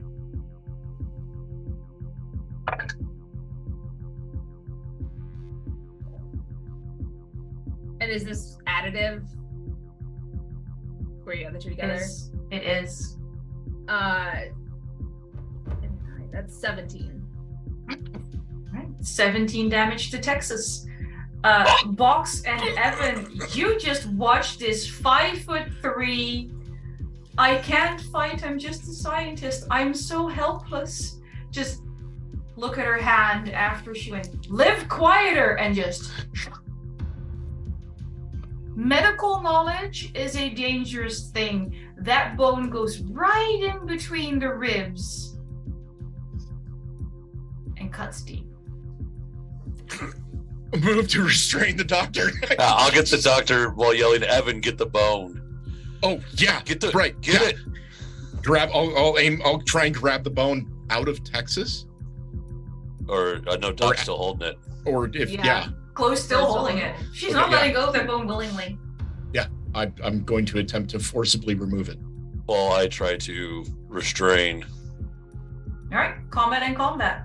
Oh crap! Using another advantage because that's fucking bad. Do we get the Marine bias still? God. Yeah. Do we get the Marine bias? Is the Marine still friendly at this point? Not to Chloe. Maybe We'll not hostile, substitute. but We'll substitute friendly with loosely allied with for survival. I mean, I still I failed don't think- miserably. I don't know how much help he would be, so I don't even know if he would get the +5 at this point, because he is down on one knee. I think Okay, at this point. point you're giving the +5 by inspiring them to try and save your life. Okay, I just burned 2 advantages and failed. Do I burn a third? I have to. Okay, oh god. You're gonna want to, because I just burned both of mine and crit failed on the last one. Okay, I just failed again. I have 2 left. Texas has a surge of anger and is going to take the back of the gun and hit her right in the hand on her knuckles Please as hard do. as he can. Okay. Roll combat. See if you can break her hand and drop that bone. That's her operating hand, Texas. How dare you? Is this a main hand? That's a 66 it was, crit. Oh. Oof. Yeah, it was her dominant hand. I like that is the correct way to say it was the dominant hand. I do want to remind Anniek that I did do a crit fail on the restraining of Chloe as well. We're getting there. And I just burned four advantages, and I finally ended up with an 11, which is a crit success. I mean, it makes sense that you would end up with a crit success because with a completely shattered hand, she can no longer keep hold of that bone. So you can grab it just right, like dexterously, without maiming anyone else with that bone, but also without nicking the aorta as you pull it out of Texas. I have So put fly this room on humans. Aren't you people glad I have biomedical sciences in my background? Chloe, the bone leaves your hand. You can't even hear their hearts. You have no idea why you were this upset. I mean, it's just hearts, right? Your hand is worryingly numb. It doesn't hurt. You also can't feel it from the wrist down. And as you start to realize this, Box, slightly late on the draw, goes, "Don't worry, I've got her!" and bear hugs you. Also damaging your upper arms. Take 2 damage, please. Do I need to roll damage for hitting her with that? No, because I've made it a mechanical thing. Chloe is now single-handed, so everything that would require 2 hands is no longer an option for Chloe. Like emergency surgery. Oh, great. Cool. Yep, good luck. This is fun. Cool, my Yeah. bad. Yep, that sort of stuff. Or like using certain cameras. Stuff like God. Me, I feel terrible. Texas feels vindicated. As he's just spewing blood. I will point out that there is a bleeding hole in your chest. Like, she missed the heart, right? Because you're not dead. And because there was a crit success in removing that bone, the aorta wasn't nicked, and there's no danger of bleeding out in 30 seconds. But there is a hole in your chest. Doctor, you turned homicidal, and the sergeant is now critically injured, and I do not have medical subroutines. Are you able to act? I can't. There's no way I can do surgery, but I can first aid my way through this. Yeah. I pull out my first aid kit, just kind of place it on the ground, and just go. I ain't got this. I could assist. Is there a way you could tell me what to do? Yeah. Chloe is just sort of staring at her hand and walks Evan through, packing the wound and stopping the bleeding and all that. I don't have probably giving Texas some pain pills. You're muted, Anniek. You're muted. I'm sorry, there were space hounds making noises that are definitely not my dogs. But they're silent now. So more drugs for Texas. Love this for Texas. If he survives, there will be rehab for a full year. I would like Evan to roll medicine, and I'll give you a plus. No, I'll just give you a regular advantage because Chloe is helping you. Okay, because it's either that or I use the auto crit, the last remaining auto crit. Those are both options. Let's just do them back to back. Medicine is intellect, right? Yes. That's my highest stat. What could possibly go wrong? Yeah, we can save the auto crit. We're good. Okay, well, let's see. With advantage, that works. So below a 58. That is not below a 58. Okay, using that advantage. Texas pulls his hand off the wound to let you do it, and as soon as he does, it just spurts a little bit. Yeah, as I'd say, it's like it gushes a little bit. Pulsates. I'm using my last personal advantage. Fucking hurry! Oh God, that's a 66. That is a critical failure. I will let you use an auto crit to deny this critical failure.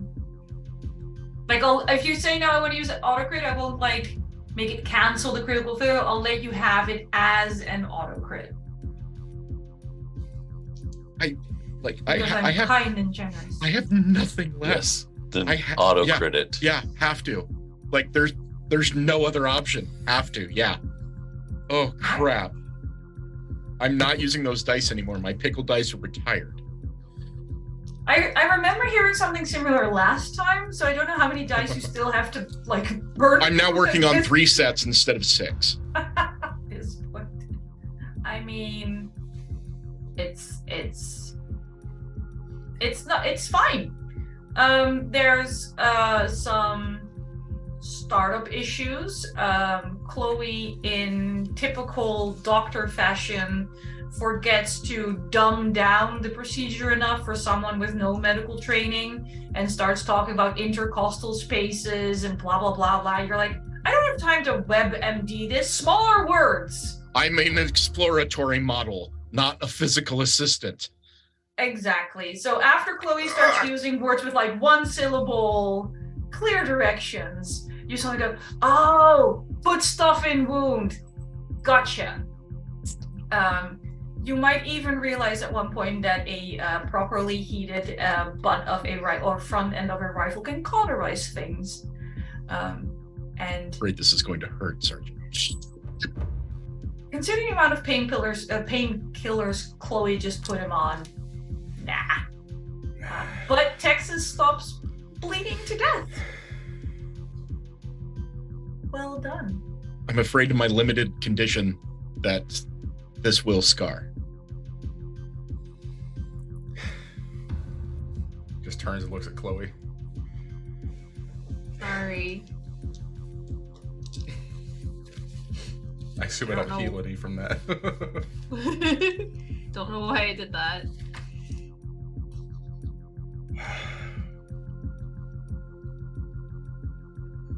So yeah, I will point out that this combat medicine, first aid, all of this, it literally only stops things from getting worse. Healing requires like a med bay or 6 hours of rest. So you're just stemming the tide. You're not turning the tide. You're just hanging in there a little longer.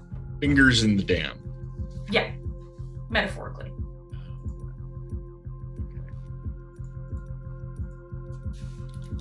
At least nobody panicked, so that's good. Fuck. Okay. Yeah. What do we do? What do you do? I mean, Chloe still has a little tidbit of information to share, and maybe after that, a plan can be hatched. Do you remember anything from your homicidal fugue state? Hearts are really loud, man. But The bone dust that Tex sprinkled on the floor or whatever revealed some of that coral-like structure, the coral-like patterns that are on the doors that we saw through the tapes.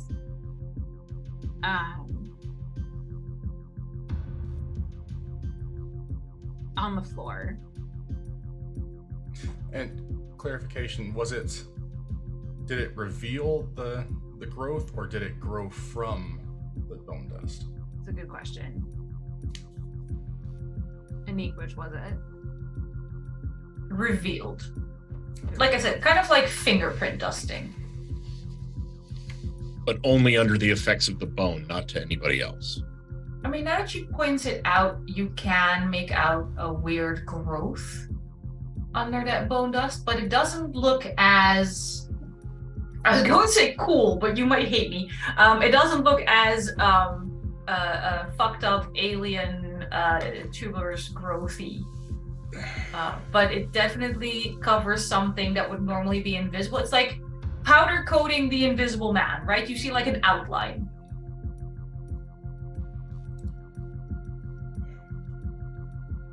Is there a panel in this room? That is a very good question because I believe Which room are we in right now? you're in The crossroads. The crossroads. Okay. With the 2 doors. Wasn't there something like floating that is actually apparently like held up by the weird coral crap, or is that outside? No, there is no panel in this room. There's those 2 doors you couldn't get open for weird reasons. That maybe you now have enough information to figure out how to open them. Evan, you use that blade on that shit down there and point towards the growth. See if anything will happen. My vibroblade or the bone that I'm holding? Either one. I poke it with the bone. It crumbles. Bone dust. Grabs a. How much is in the tin? There's 10, about this, full. Just gonna grab a. I'd say about 60 grams because bone dust is heavier than you think, but I don't know how well you do grams. What if we sprinkle some of this on the key, Sergeant? I was thinking maybe on the door that we can't get open. That's a stronger idea. And while this is going on, he's gonna hand the bone dust to Evan and turn and walk a little bit away. And he's gonna use another stim pack. He's not here. You please roll for that. Alright. So what am I rolling, a body save? Well, first you roll for how long it works. Okay. 10. 7. Because you still have like 7 hours left on the previous one as well. I rolled 6 hours the first time. Okay, yeah. And I rolled a 7 just now. Okay, and then roll your 2d10 for health, which is the additive kind of d10s. 8 and 8. 16. Okay. And then I need a body save. Body save now. As you begin melting. Oh, yeah, 17. Some bitch. He's feeling the drugs right now. I was just like quizzically looking at the Marine, like, right. Suddenly, that's right. Can I also have like a regular d10 for reasons Yeah, of course. that I know? 2. 2. Oh, and how many stim packs have you taken? I have taken 2 now. 2. That is an interesting combinations of numbers. I'm just gonna scroll up in this little rule book here for a second. No. Right.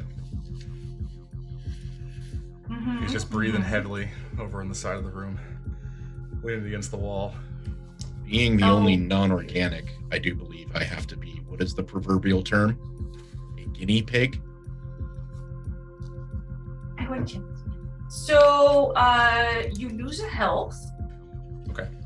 You gain a stress.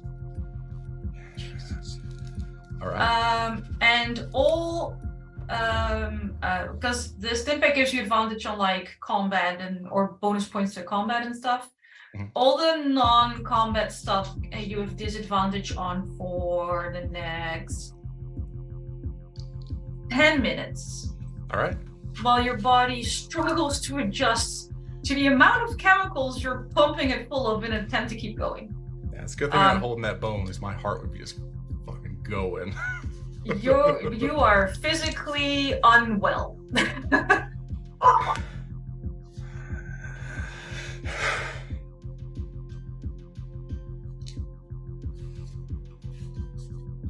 Fox, if you could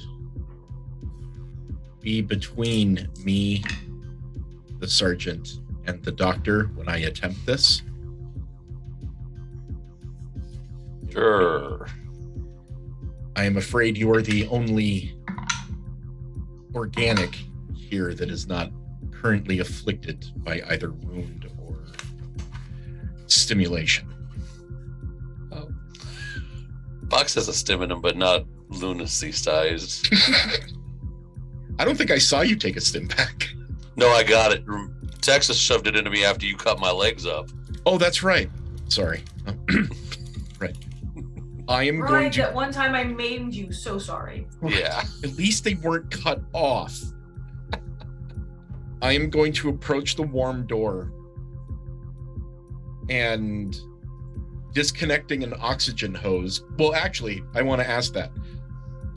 Warden, do androids breathe? So, technically, no. But you can have problems with non-breathable atmosphere for the sake of your circuitry working and coolants and stuff like that. Corrosion, but you etc. exactly. You do not need to breathe. Excellent. I am going to carefully remove a pinch of the bone dust, close the tin, disconnect my oxygen hose, and blow it at the door to create a very, very fine mist to see if it covers anything such as a keyhole. Smart.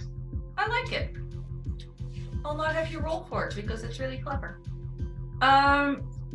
What you see as this mist of bonus settles down on this door is the outlines of sort of like viney ropes restraining the doors from opening.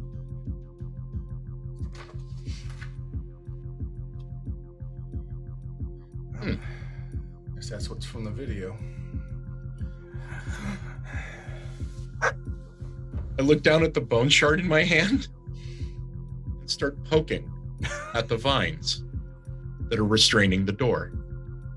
If you use enough force, you manage to sever them. Yes! Sorry, I don't react like that. It's okay. Trevor can peep through from time to time. Fuck yeah! And I will attempt to unrestrain the door while narrating that apparently this bone dust does indeed act as some sort of agent, and these vines are restraining the door, and I am now attempting to open it. Please be on your guard.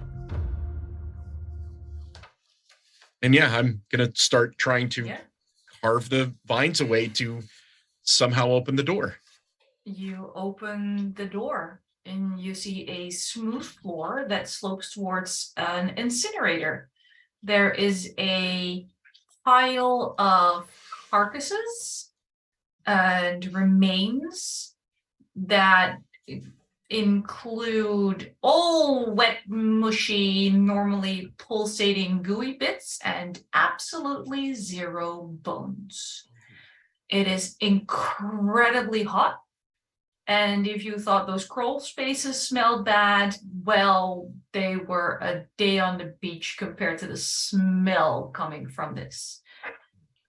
Before you even walk into the room, you can see from a distance that there are those conglomerations of skeletal combinations, and they are feeding pieces of those boneless carcasses into the incinerator.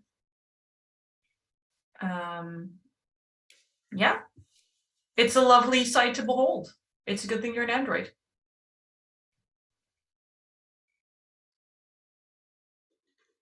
Quietly close the door. Okay. Did we smell the room as it wafted into the room? Oh, absolutely. Texas throws up. As I would say, at this point, I think Texas is out of body saves. Whatever happens, happens. What was that? The best You way just I see can Evan sort of like holding this door closed. The best way I can describe it is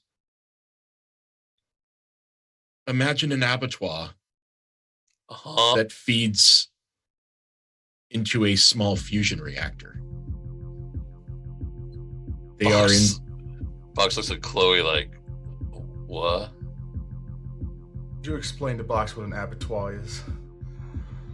Envision a slaughterhouse full of organs that are being fed into a incinerator. Oh, well, that's easy enough for you to say. Yeah, I don't like that door. Unfortunately, this door is now unsecured. And there are more of those creatures in there. Maybe we should check the other door a little quicker then. Sergeant, when you are done evacuating, I'm fucking fine. could you please watch this door in case? I do believe that since I am an inorganic, they are less interested in me than any of you. You don't have their internal components that they want. And let's go repeat the situation on the not warm door. Oh God, little bit of bone dust, oxygen hose, and attempt to, if there are any vines securing that, also attempt to do that as quietly as possible. You're quietly opening the other door. Because again, it has the same weird growths that you can uncover with your bone dust. You open this next door, the not hot one. And Just enough to look in. yeah. You see a yawning polygonal cavern with endless conflicting facets in stone. There are echoes coming from the deep. This sounds again like bone on stone, on scraping, carving noises. There is an oddly flat white stone wall somewhere far in the distance. There's very, very, very large portal on the far wall, a good 10-meter wide. There's a few more of those creatures ignoring you, approaching that portal I mentioned, opening the portal. So moving it from a white surface to that red gooey substance. And I need a sanity save from you. Shit.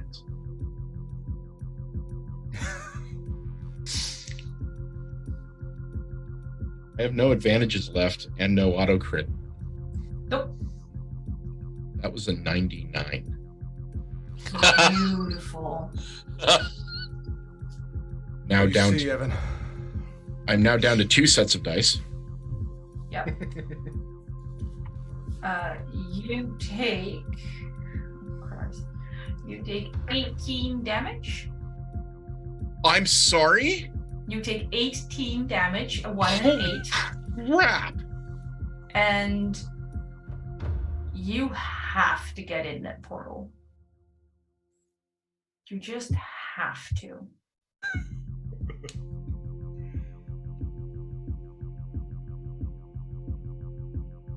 Stay here, and I seal the door behind me as I run in. All right. I'll point out it's not a sealable door, provided you can't make coral grow, but you can close the door behind you as you run away. Sure. And since it's dark and strange in here, I will pull my flare gun and fire up so there's more light.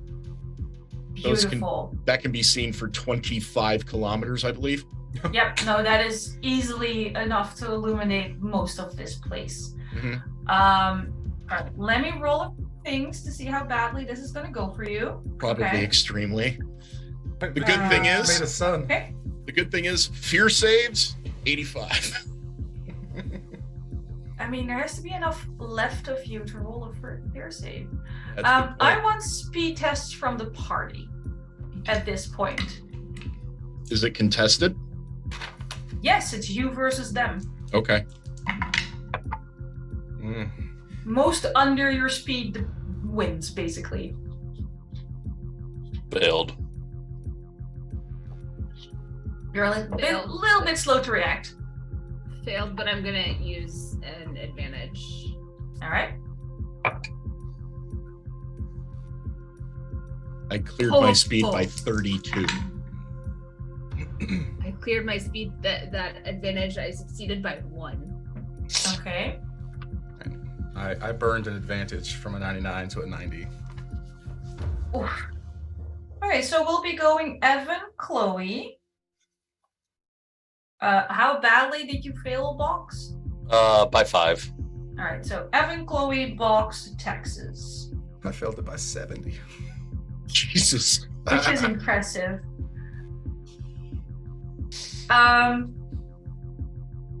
Someone roll me a d10 and just tell me how much it is. Not it. Just so I'm not the one that does this to you. 1. 1. Beautiful. All right, you, Evan, are sprinting for this portal in this bizarre cavern illuminated by your own flare gun.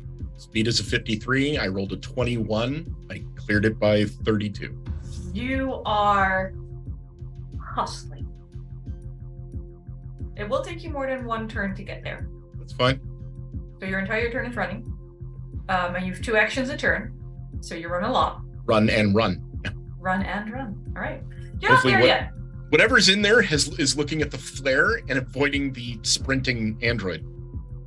Also, you are not organic and you're not carrying a key. Exactly. They have no interest in you. Chloe, the door closed behind Evan. I open the door and shout at him, like, Evan, what are you doing? And then I follow him in. Okay. I'll say opening a door is an action, shouting is a free action, so you have 1 turn to, like, run. Yeah. Evan is in a flat sprint, and he has much longer legs than you do. Yeah. Full-blown bishop running. Box! Did Chloe leave the door open when she entered? Yeah. Okay, so I don't have to use the action on that. Seeing Chloe run in, Box is going to follow suit. Double run? Yeah, because he's not quite sure what's going on. So he's just going to chase Evan now. Okay, you pass Chloe, but you don't catch up to Evan. I figured. Texas. Just a note, I forgot I rolled with disadvantage, so I crit failed with a 55, if that makes any difference. If I missed this turn. Yeah. You basically skip this turn. You want to start running, you take this deep breath, and there's this gurgling sound in your lungs and a little bit of blood on the side of your mouth, and I missed that staple. That packed wound. Yeah. You're doing the classic bleeding from the mouth main character thing, which is way less cool than it sounds. Mm-hmm. Bring this back to Evan. Running. I'm running while shedding any extra gear. So I'm dumping my pack with the rigging gun, the water filters, survey kits, all of that. It's vac suit, vibro machete, flare gun, basically. Where did you drop the tin of? Probably right at the entrance. I set it. So I would blow it and set it down. So blowing the dust doesn't hit. Yeah, because you needed 2 hands to start stabbing at growths covering the door. Yeah. Where's Evan, the bow? you are Sorry. In my hand. Okay. You said fiber blade and flare gun. So Yeah, I still have with it. I still have the bone. Okay. all right. Bone in hand, you sprint and you sprint and you sprint for this portal, making it this turn, and you run into this active portal. Yep. Right after the things that are walking into it. And it closes behind you. Rad. You are.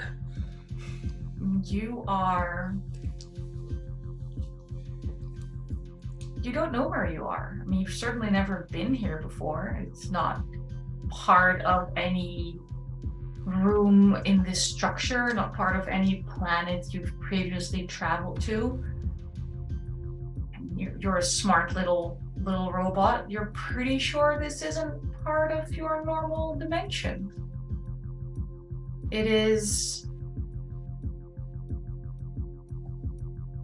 Things float without floating, and you stand on things you can't see, and you see colors that don't exist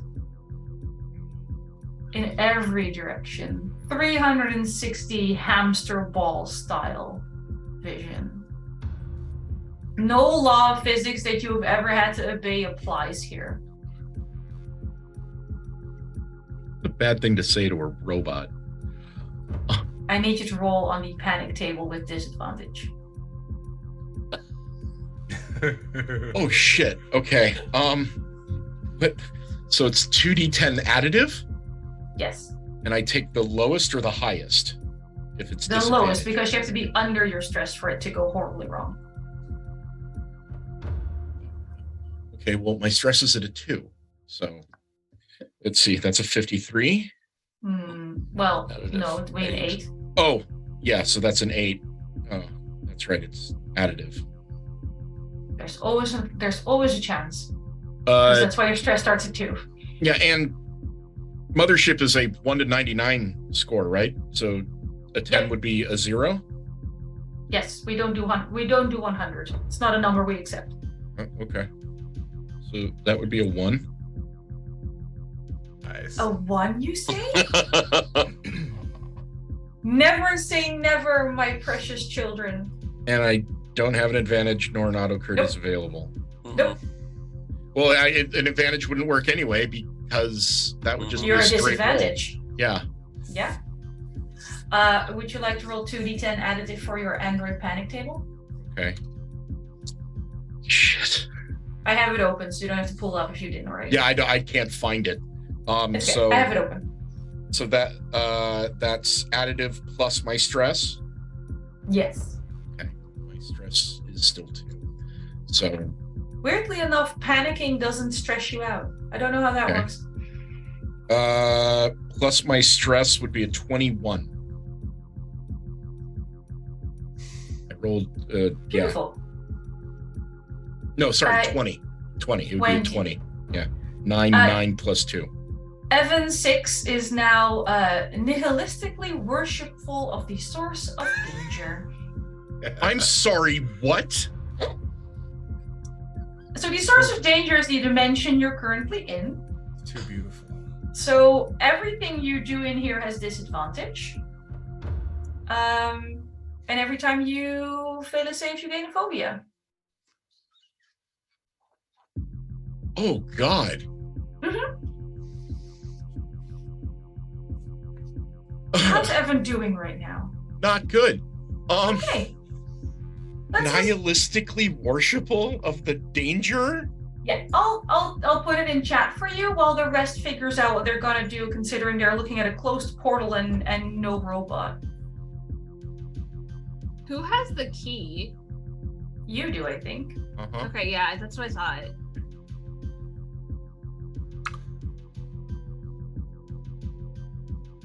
And how many creatures are in this large room?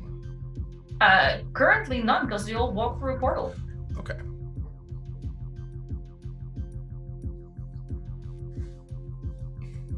And could someone remind me what the key, like, the key needs to go into one of those panels, right? That's what the one tape we saw him do. Okay.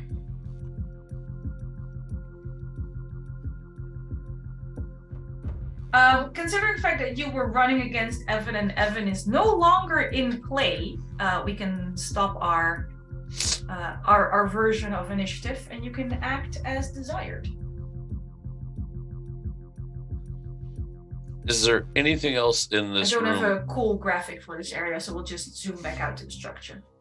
Is there anything else in this room besides this portal door? Fun question. I mean, there's a bunch of stuff.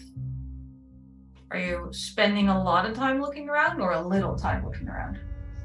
Probably just a cursory quick glance around at this point. Okay. Just trying to gain bearings and see what's in the room.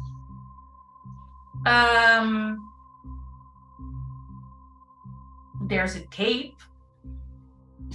If that's the kind of thing that interests you. Oh, for sure.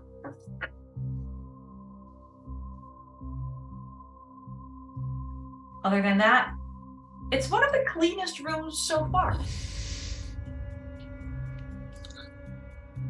Okay, I have no idea where he just went, but I will point out that now that you're all in this room and you've stopped chasing and you have a moment to like absorb what is happening in here, those echoes I described earlier are, for Chloe, it reminds her of those hearts, and for Box, it reminds you of like the rushing liquid in other humans.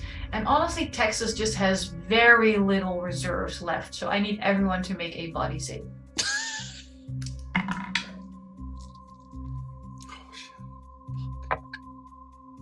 Failed. Failed, okay. Succeeded. Oh, disadvantage. Failed. Okay. The one that succeeded, you are good.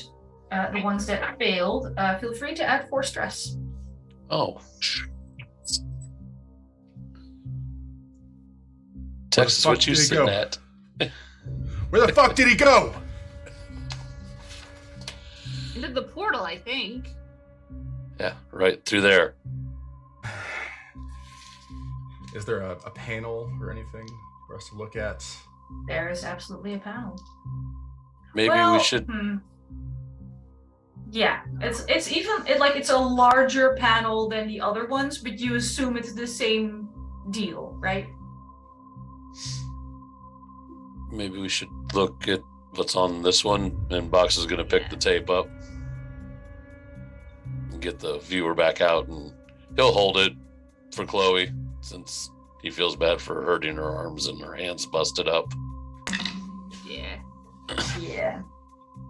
There. Okay. Let's see which one is. Oh, it's this one. You see Hughes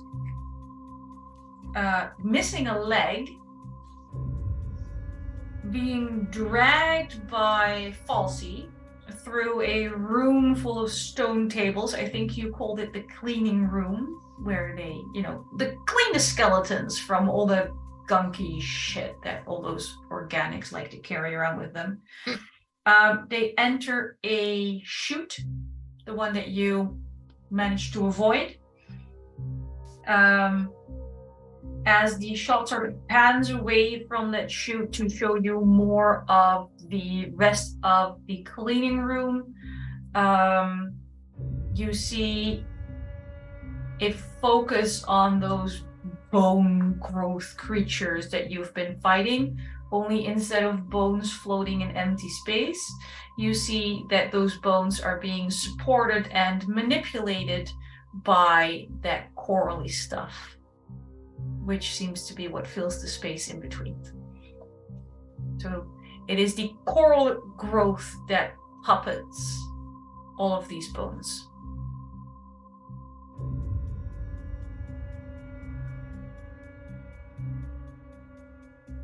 Shit's everywhere.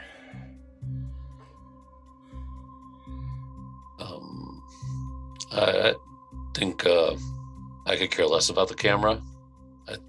I'd like to leave. Yeah, I would too. Is there a space on the panel for the key? Yes. I just look at Box and Texas and shrug and hold up the key. The chute that you mentioned a second ago in the video, you said they went down that? Yep. That was in the clean room, though, correct? Yep. Yeah, so not in the room we're in now. Yep. Are we going after him or are we getting the fuck out?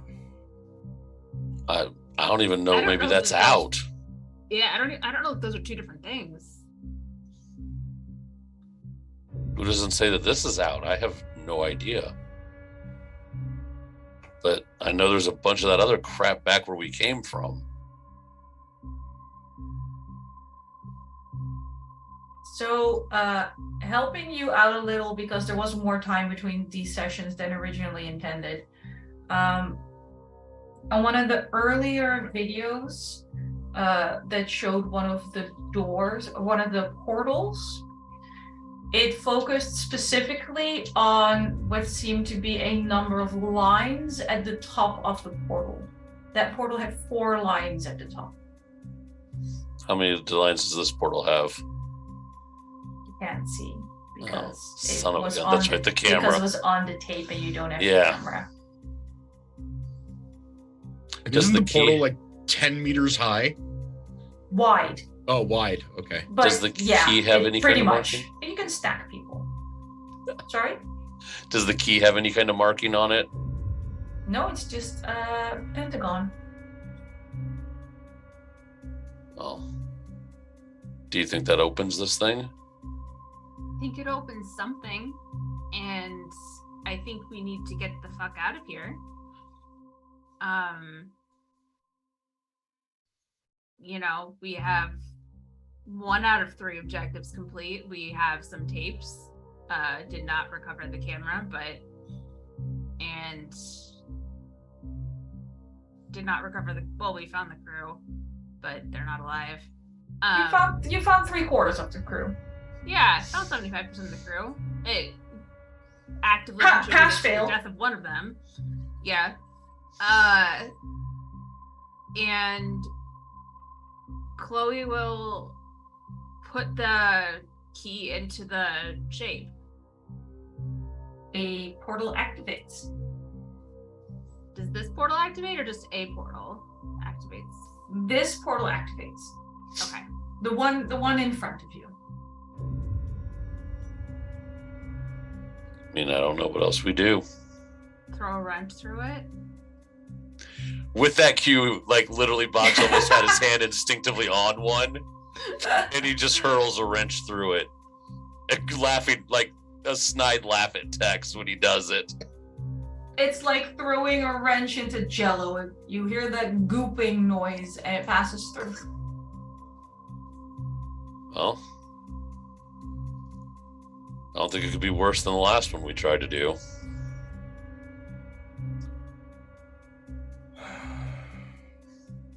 You got any better ideas? X.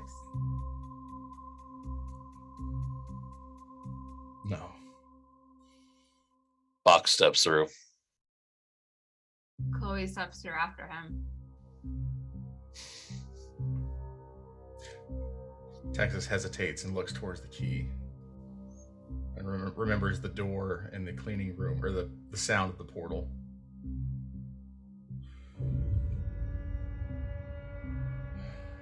It just stands there for a little while longer, contemplating. While you contemplate, Box and Chloe, you find yourself in a deeply familiar place that is just as horrifying the second time around as it was the first time, as you plummet 20 meters down into the pit trap. Oh, And I would like body saves again, please. Rude. thanks.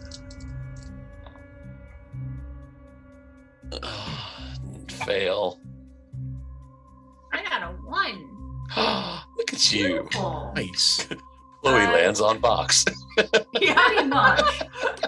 Chloe takes 1 damage and Box takes 9 damage. And you find yourself at the bottom of the pit trap. Looking up, you see an active portal. Son of a bitch. It Son of couldn't be a- worse. It's the same thing. Okay. I think that portal would probably disappear as Texas takes the key. Yes. It suddenly disappears as you take the key out of your interface. Yep. And is starting to run back towards the cleaning room, as we've called it. Oh. All right. Box looks at Chloe. They pretty much know where we got to go from here. Oh, yeah. So going back and into the crawl space to head to the crossroads room. Honestly, the three of you would probably meet up in the crossroads room. I was just about to say. Speed and Also- distance-wise. Yeah, I'm pretty. Also, I am reloading my SMG shakily as Yep. Oh, as We're I'm going. assuming all of my companions are dead. I just God. almost open fire on you. Well, that's gonna be fun. Whoa. Well, I will say the crawl space from the pit trap to the crossroads is way shorter than the hallway from what this area is called, which is the resonant chamber back to the crossroads. Also, Texas is severely injured, but also on a lot of drugs, so I don't think you lost a lot of speed. But for the sake of fairness and expediency, I'll say that Texas, you recognize Box standing in front of the crawl space as he's helping Chloe out. Chloe, your fear of enclosed spaces is not getting any less. Yeah, figured. You're scared of the What the- crossroads. Where's What the where did you take the goddamn key? Son of a bitch. And Box is lunging attacks for the key. Yes. Not any other way, but is making it a very much attempt for the key in Box's hand.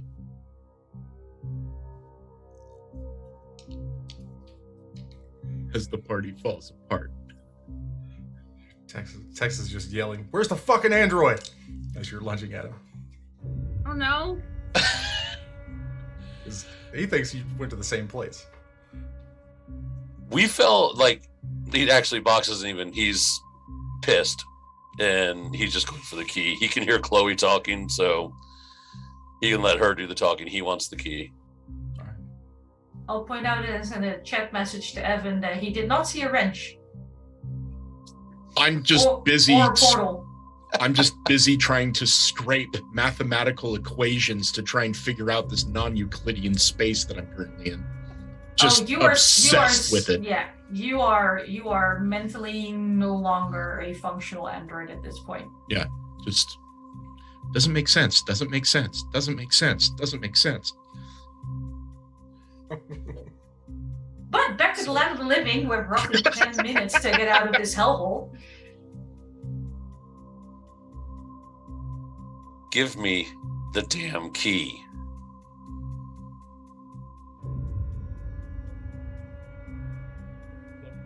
That portal you fuckers went through obviously wasn't the right goddamn one. We heard something back in that shoot room. It's our only fucking option at this point. And he raises the gun. So unless you don't want to go with me, let's fucking go. Chloe just backs away very, very slowly and like puts herself in a corner of the room out of range of whatever the heck is happening here. Knowing Chloe's behind at some point, because of course doesn't know exactly, but fine. Right. You lead the way, and that gun points ahead of you. I don't think so. She's going first. And then you. I don't think so. I'll go first. Fair.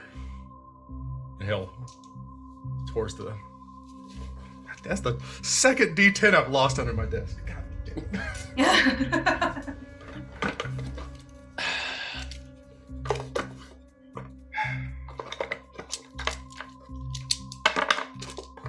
So Box will go get in the crawl space. All right, we will fast forward through the crawl spaces, assuming that you're all focused on bigger, better, and more important things, like your continued survival. Sharp angle down, sharp angle to the right. You find yourself back in the cleaning room. It's not a clean room, Yeah, but it the is for cleaning cleaning. room. Yeah. The cleaning room, yes. That. Yeah. So they went down the chute, and we still ran into Hughes. So how many openings are still in this room? 1. There's another crawl space, but there's also a chute. Because I'm nice and we are running out of time, I will let whoever wants to roll another intelligence check in this room because I'm pretty sure the previous one failed. I am not rolling intelligence. That is fair. The smartest person.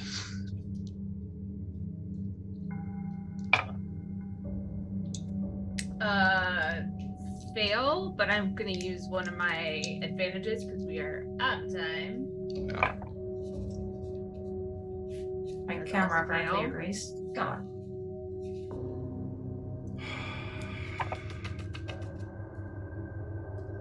Fail. Ah, Fail, fail, and fail. Fail, Okay. fail. I failed with a 50, but used an advantage and got 13. So Chloe and Box are a little distracted by, Texas threatening to murder them if they don't comply, which is fair. A lot of scientists would fall apart under these circumstances. But Texas, you are on a mission. You know there's a crusher somewhere because people mentioned it. There's this chute, there's this crawl space. And as you're starting to put things together and you're using that tactical mind of yours, there is something in this room that sort of nags and goes, that does not make any sense. That is weird. That cistern of water that they were using to clear those bones, they were drawing buckets full of water out of that cistern, and it remains full enough that water comes over the top of it and trickles down over the edges, suggesting it's being refilled from the bottom. But there's also still a crawl space. So you have options. You guys can go swimming. So there's a third option. There is the chute, there is the crawl space, and there is what is probably a portal at the bottom of this cistern. well, you're in charge, big man. Figure it out. That, again, you had a 13. That's a super good score. Knowing what you know now, without the threat of being murdered in this room, that interface that is in this room has to be keeping that portal active. So there has to be one or more keys in that interface, or there wouldn't be any more water being added to this cistern. And the interface is in this room? It should be. You didn't have time to look for it last time because there was a quote-unquote tactical retreat, but other people call it running away. But there ought to be. I start looking for one of those panels. I'm gonna sidestep to where I can see both of them at the same time while I'm Alright. looking. Keeping them in your gun range, you do in fact manage to locate a panel. It has 3 keys that are shaped as triangles.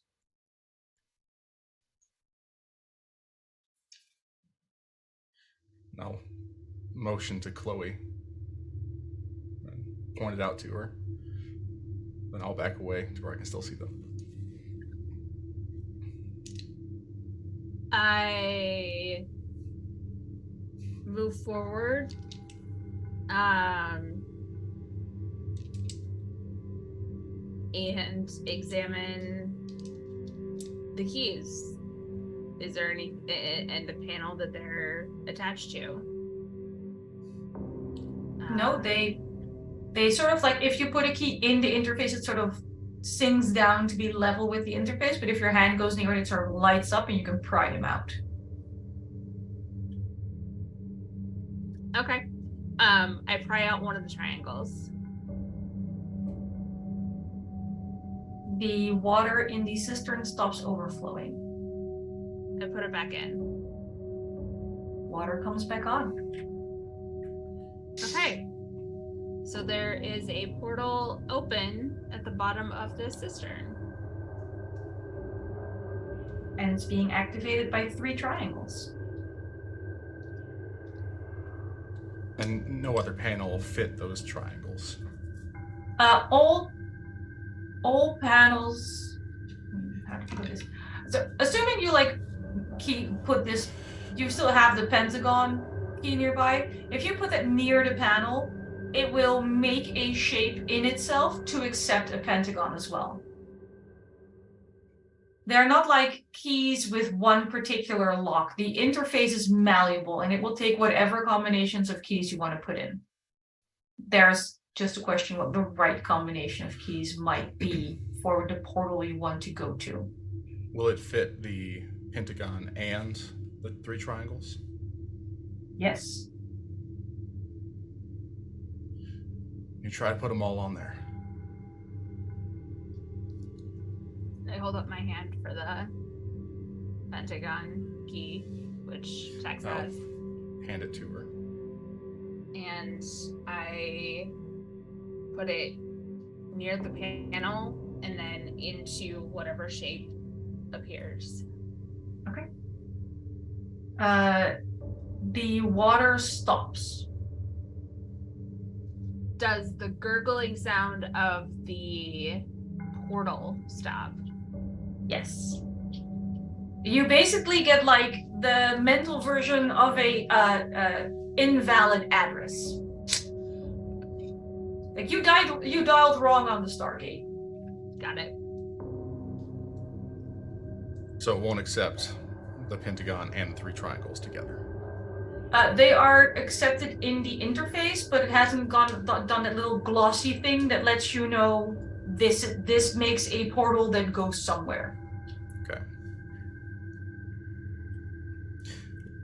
What formation were the 3 triangles in first? Were they all tips pointed towards each other or away from each other? Like a Triforce. Triforce. Okay.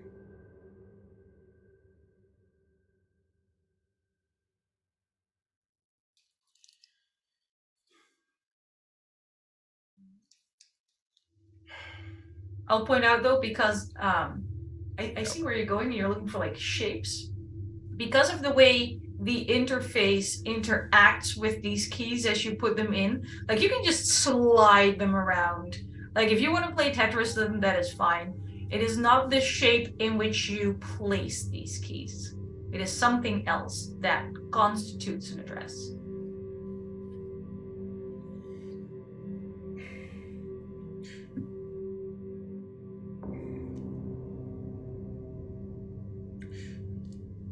Did we see on the first tape we saw from the outside as they went into the same portal we entered into? Mm-hmm. Was that different than... I'm trying to ask. Was that configuration that led outside visible?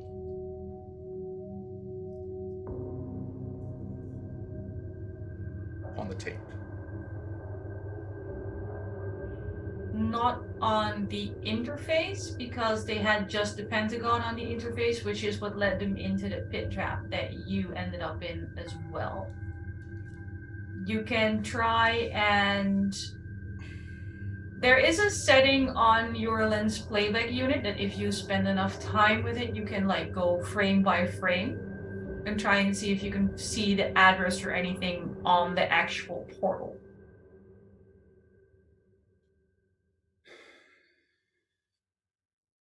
Doc, can you get us out of here?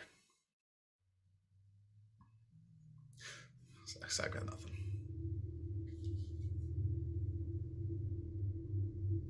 So I assume we've been discussing this heatedly. Yeah.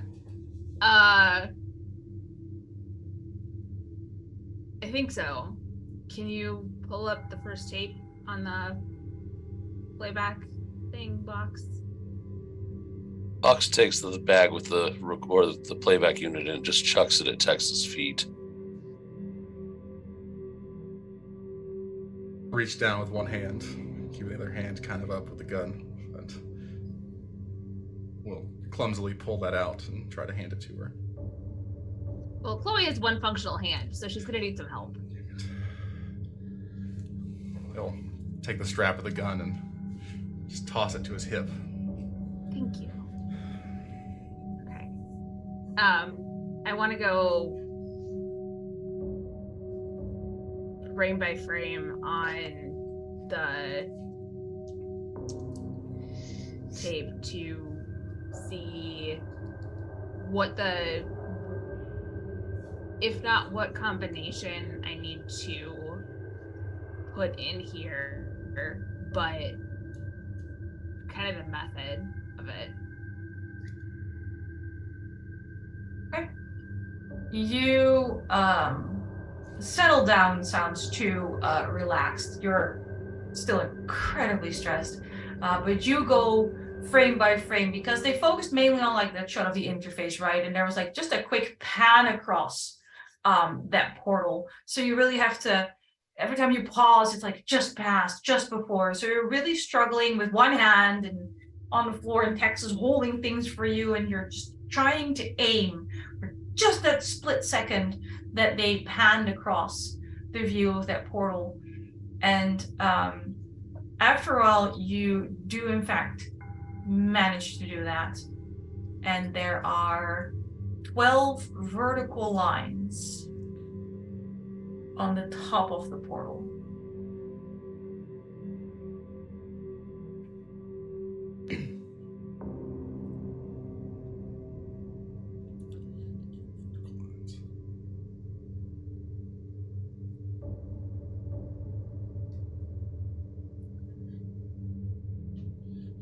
So those vertical lines appear when we're placing them in different configurations. No, those seem to be just growths of coral. Can I, in putting the triangles and the pentagon in there, once they're in there, do they need to remain, once they're in the interface, do they need to remain the shape, or can I... The shape seems to be mainly irrelevant. Well, the triangle will always be a triangle, right? It's just a piece of iron. Okay, so it can't... Pentagon will stay a pentagon. So the triangle can't transform into the 3 separate lines. No, the triangle remains a triangle.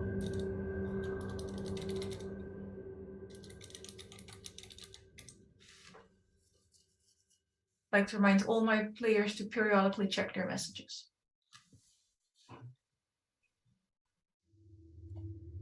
Currently only relevant to 50% of the party, but still.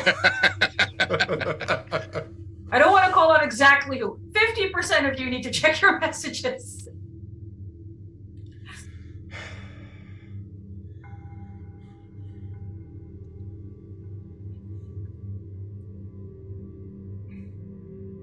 While they're studying this tape, Box is just going to shift just a few inches at a time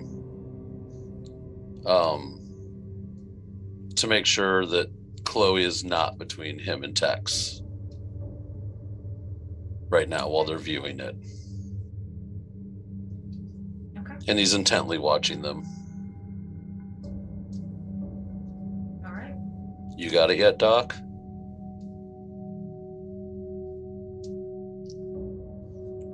Boss over there wants to get out of here quickly.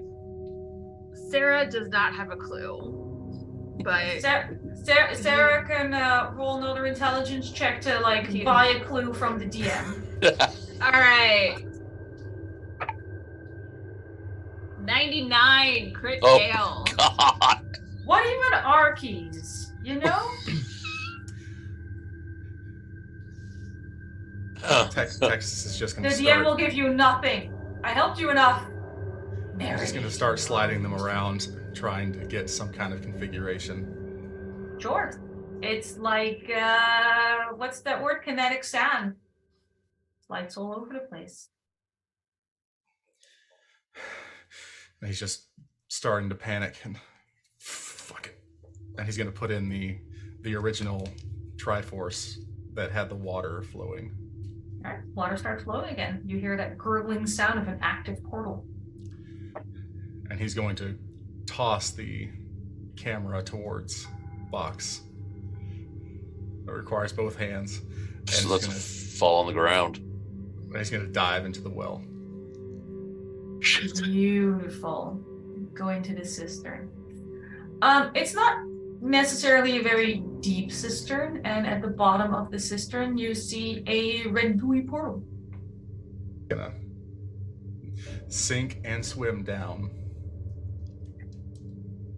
Sink or swim. I will get back to you in a second. Chloe and Box. Box, those noises that you read about in your messages, they are practically on you at this point. Box is going to grab the gear up and get close to Chloe and be like, there's more of those things coming. We either jump down with them or we take those keys and we follow that other path out with the chute out of here.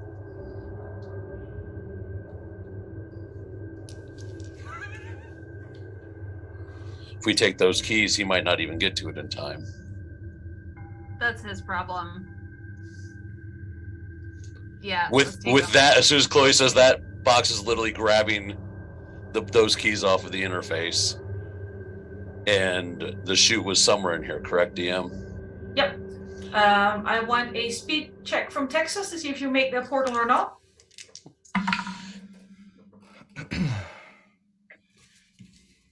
41. I want to use my advantage. Does Texas Gotta wants get down that portal. 10. Nice. Basically, this portal closes on like the toe of your boot. But you make it through first. Texas, you are in a wide, dark, water-filled cavern.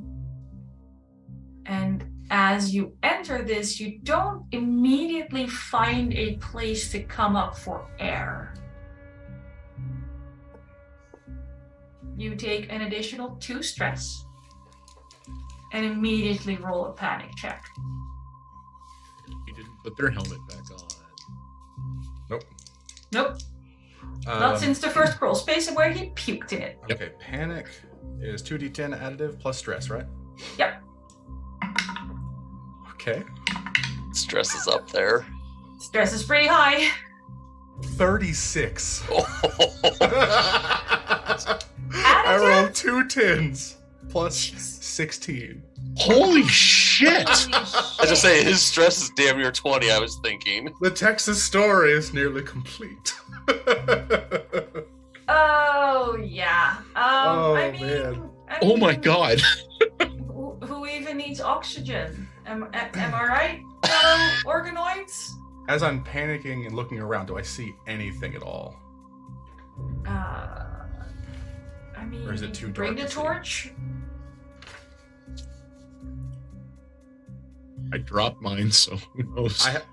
I may still have the flashlight, so I don't know if I gave it back to you.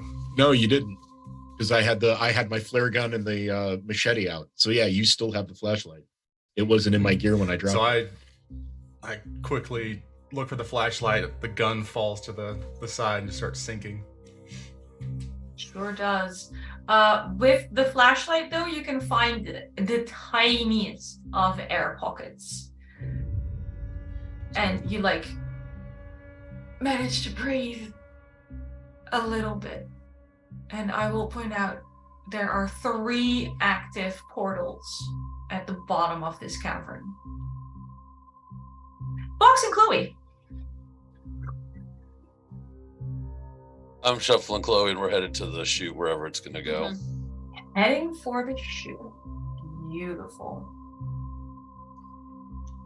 Are we going in to shoot together, or is a certain person going first? I'll lead in through first. Yeah. Beautiful. You drop down into the chute, does what it says in the name, right? Mm-hmm. It is not a soft landing. It is reminiscent of the pit trap, but less deep. And this time, rather than a few corpses, you land on a bone pile. And mostly inert bone, but part of these bones are getting up and walking into what you assume is what they mean when you talk about the Crusher. Oh, so that's the Crusher. Some of them start crawling back up the chute. Can I have a sanity save from Box, please? No save whatsoever. So, previously I talked about what you and your skeleton want. Mm-hmm. And what you and your skeleton feel. Right now, your skeleton is taking over and is walking you towards their crusher. You're just a meat vehicle at the mercy of your skeleton. Nice. You're walking away. Hey, Box, what you doing?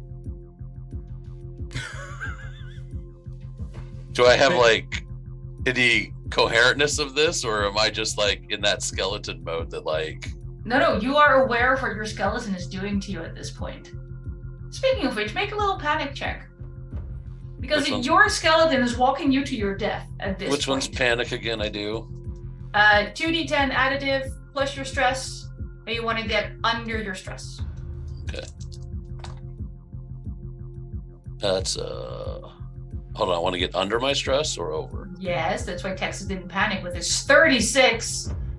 16 stress, baby. It's a ridiculous amount. Okay, that's not under my stress. Okay. You remain you once again, like the time you were dragged along a crawl space by these things, you remain oddly calm in the face of, right now, almost certain death, because I'm not sure Chloe has the physical capacity to stop you. I gotta go this way. I don't like this meat. It's a good way to go. Chloe, you've roughly 20 seconds to get Box away from the crusher. In game time. I will. I am 5'3" and tiny and have a crushed hand, but I will try to. Hang on. What does an auto med do? Because I have that in my supplies and I just don't know what it is. Oh, I think instead of thinking, I'm going to look it up for you because I hate lying to people. Yeah, it's for repairing poison, disease. Okay. You can attempt to heal with it. But at this point, your hand is not something you can auto med if that's what you were thinking. Like you can get hit points back, it doesn't fix a crushed limb. I just didn't know what it was. Yeah. I'm gonna. They're basically they're nanotech pills, so they help repair stuff from the inside out. So like if you have a horrible hangover, like they'll help you fix that sort of shit. Got it. Chloe and all of her 5'3", tiny and crushed hand will break out her stun baton and attempt to shock Box out of his walk of doom. All right. Roll combat. And I'm going to use one of my advantages to give you disadvantage. Oh, dude! Oh, that was a success! Oh! Nice!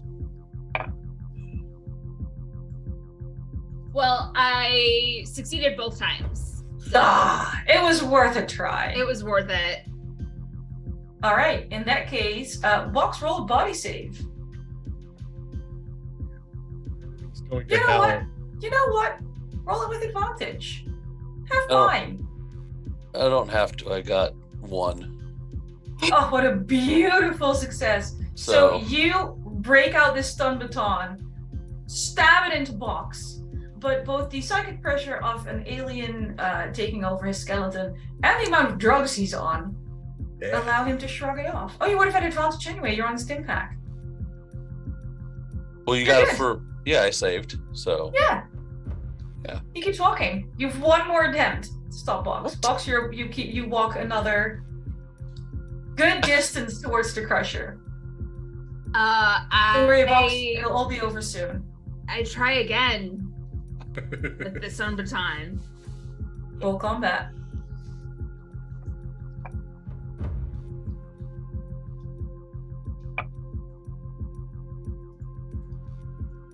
That was a failure. I'm gonna use my last advantage on this. Mm-hmm. And fail again. So You are like not mechanically panicking, but functionally panicking. And unsuccessful, I'm afraid. As Box, one bit, even though I'm following my skeletal need, is Box is going to drop the keys that he had in his hand. I mean, sure, you don't need him anymore. Nope. And the gear. He's just going to shrug his shoulder off so the bag falls. Yeah.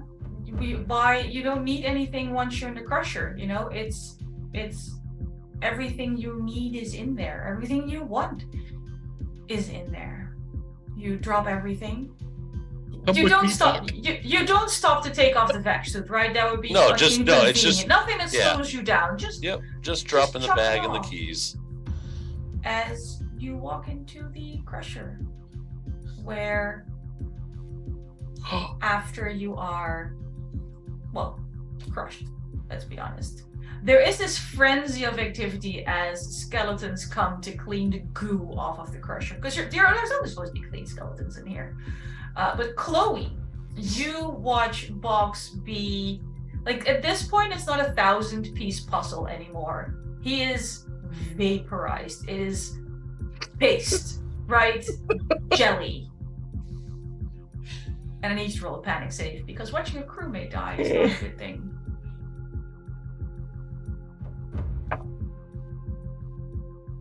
okay.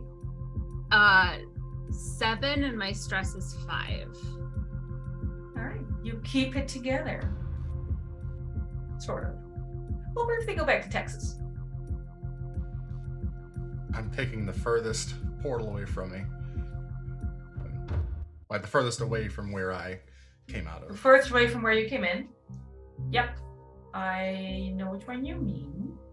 And are you swimming for it? Are you looking for interfaces? What's the plan? I don't have any keys. I'm swimming for it. They're all active. You can take keys from the interfaces if that's what you want to do.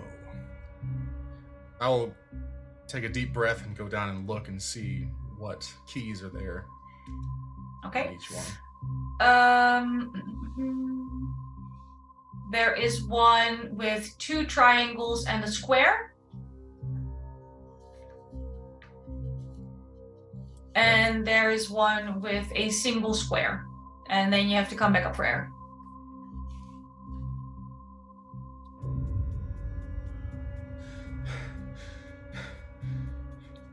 Was that just one interface? No, that's 2 interfaces. I assumed you started with like the furthest one. Yes. Logo was there, went to the second one, got back to your air bubble, and then there's one interface left. I will take another deep breath and go down and look at the last one.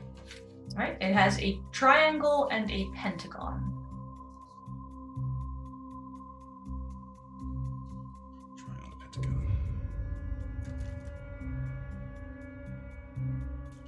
I'll go back up for air. Will all of the shapes fit on the same panel?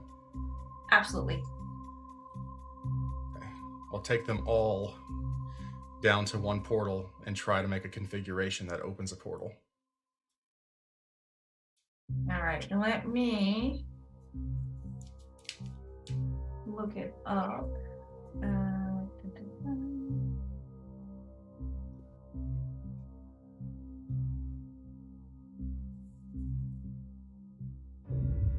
You get an invalid address. Okay.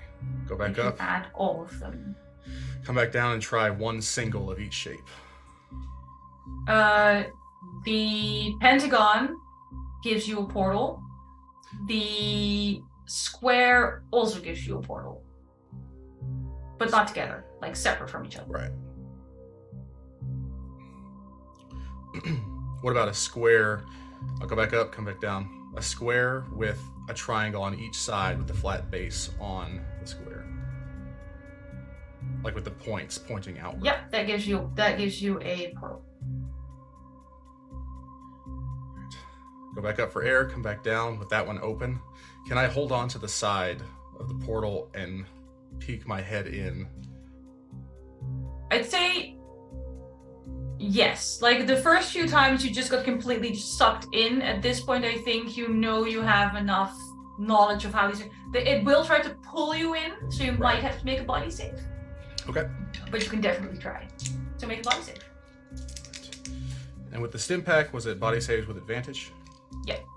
Considering the amount of drugs you're currently on, absolutely. 97. There's stim packs, there's painkillers, there's, you know, the hope of survival. Or on that last one, 000. Nice.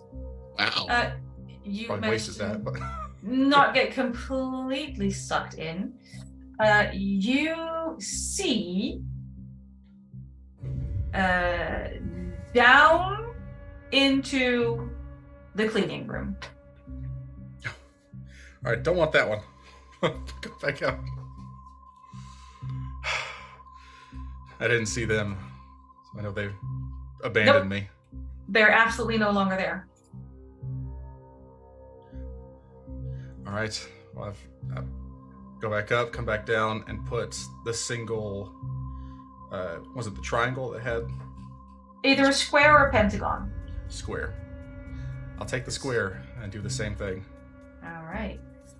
Body safe to not fall in? Get sucked in, I should say. 8.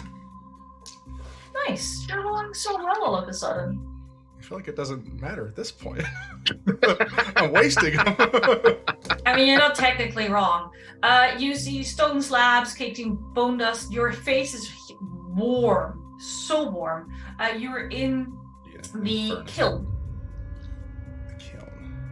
Yes, The kiln room, or I meant in the kiln? the kiln room. Okay.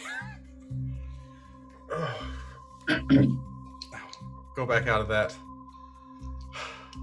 I feel like I've only got one. Triangles. Okay. So besides the Triforce shape, is there any other configuration I can find with just the triangles? Okay, I am going to be a nice DM here and step in. Okay. Let go of the idea of configurations. Okay. So I'm looking for. What are you gonna say? This is gonna walk you to the conclusion, but if you reached it, please tell me. I have not. You have not. You are counting the corners. Oh, son of a. Oh, God. 2, 3, 4, 5, 6, 7, 8. Oh shit. While you do your math, Chloe, Yeah. you're alone. Very, very alone. Is there a portal in this room? Playing to my conscience here. No. And There is a trap door, and there is a hallway leading up and a hallway leading down.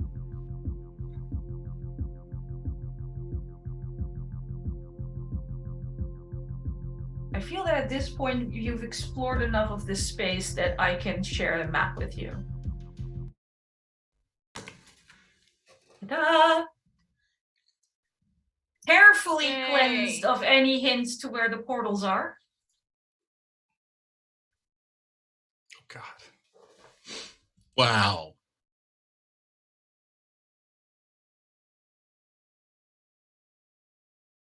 I feel like going up with my hand, with one arm only, is going to be tough. Nigh impossible because they're already strength checks at disadvantage. Yeah. So I will go down. Hallway down or trapdoor down?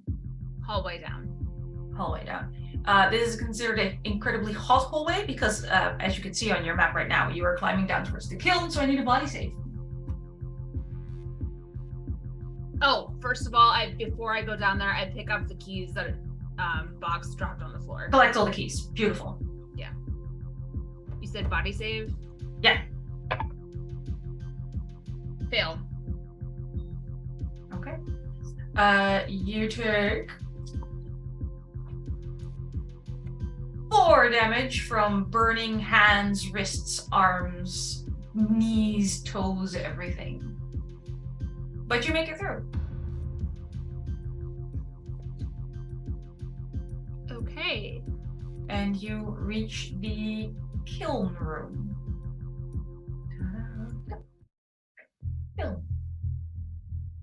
There's stone slabs that are absolutely caked in bone dust. It is just as hot as this hallway was. In here, as well, is a large cistern with skeletons continually filling buckets from it. And the skeletons that are not filling buckets that are in here are making things out of white stone that you've seen through the lenses, a combination of regular bone and that coral shit. And they're making like restraints and buckets and doors and slabs. Is there a portal?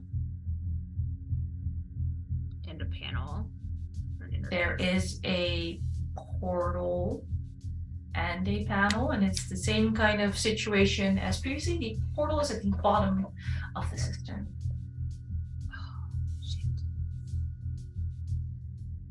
We'll briefly go back to Texas before you end up in the reservoir with him. Okay. If I'm thinking it's just corners,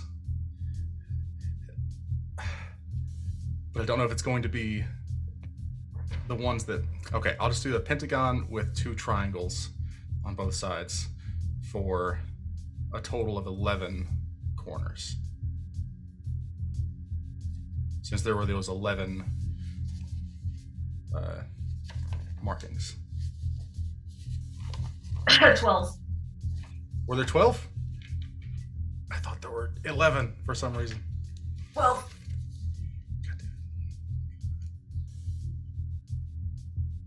Okay, pentagon, triangle, square for 12. For 12. You make this address is the only correct word. And are you still not letting yourself be pulled in, or are you just... I mean, if I've come to that revelation, I feel confident about that. Yeah, a divine source assisted you. I would just go, and I'll roll a 1 for the body save. Beautiful. Holy shit. You come gasping out of the entrance portal at the outside of this structure. No way!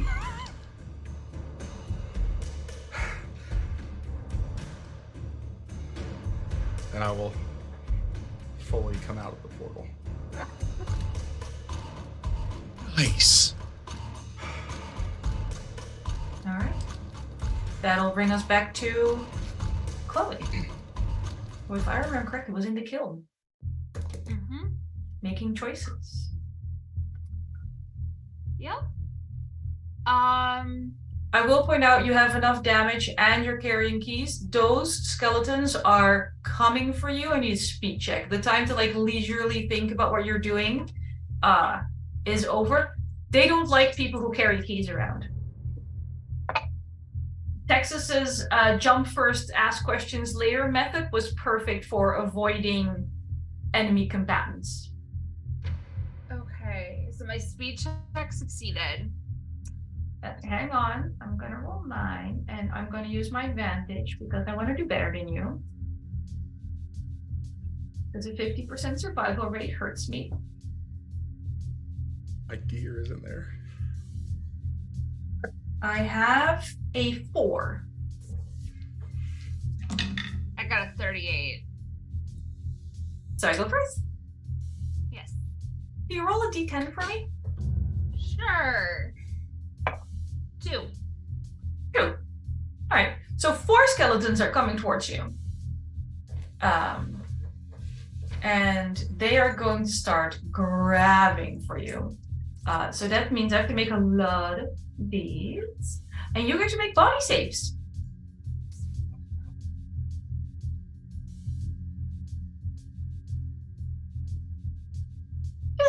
4 of them.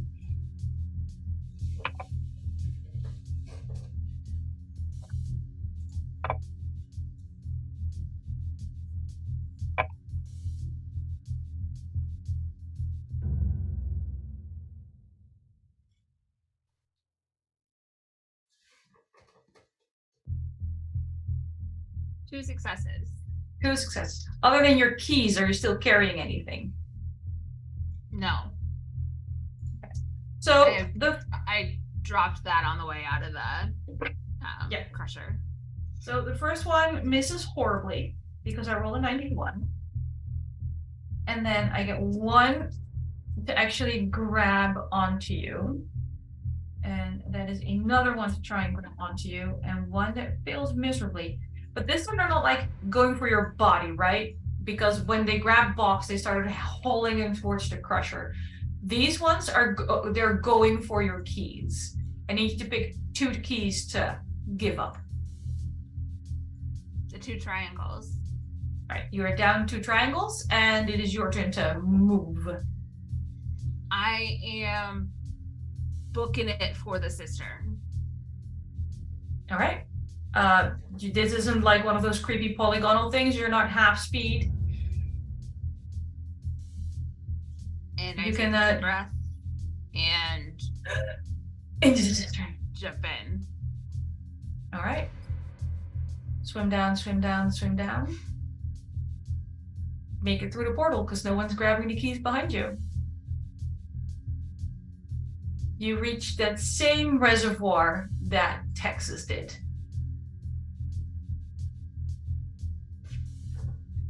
How many portals are open? 1, because he grabbed all the keys and left only 1 with things in the interface. All right, I head for that portal. All right.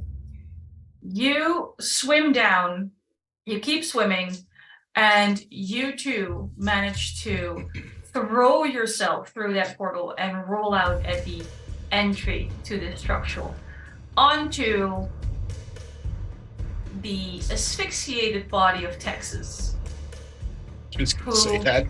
Left the structure without a helmet or his oxygen. And I'm pretty sure Chloe doesn't have her helmet anymore either. Yeah, I'm pretty sure she puked into it. Yeah. Do you want to describe how Chloe feels these last moments? She is... There's this moment of elation where she thinks like, oh my gosh, I got out. And then she takes a breath of air and it is Not air. choking her, and it's not air, and she chokes and just kind of has this realization of, oh shit, I left my stuff back in there, and all of that trying to get out and breaking my and Tex breaking my hand and me stabbing Tex was just for nothing because I am going to die. And I will say, where his body is, you see a grenade right next to the panel that he was going to blow up as he started to panic that he had no air. Yep. And that's where we'll leave today's game. Dude. Thank you everyone for coming along on this wonderful, wonderful journey. Games like this. I think technically Evan is alive, or as far as you can consider an android lost in an alternate dimension alive, but there's definitely no one left in this universe that started this game. All the camera would see is just a simple patch that had been ripped off of a spacesuit that says travel to distant exotic places, meet unusual things, get eaten. I was so As it proud just of that patch and what happened. Loads out of screen. I forgot about my patch. All right, everybody, let's finish up. We'll quickly go around. Once again, tell people who you are, if you have anything exciting planned. And because we like to end on a positive note, despite what I do to people, briefly mention your favorite moment of the game, either last week's or this week's. We'll go in opposite direction because he's been having to be silent the longest. I'm sorry, Trevor. No, it's okay.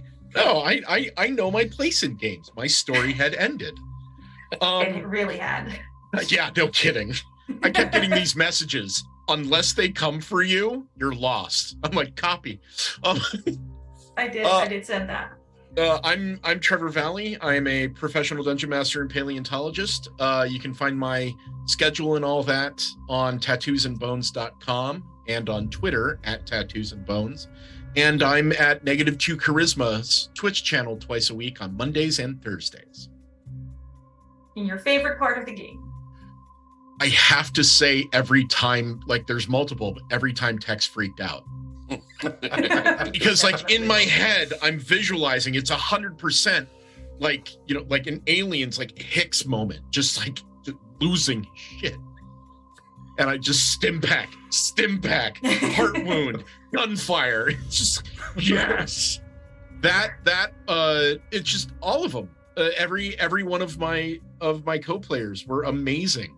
The steadfastness of the doctor, the unhinged wrench throwing of Box, the way both of them got into the whole concept of being taken over by this alien aspect.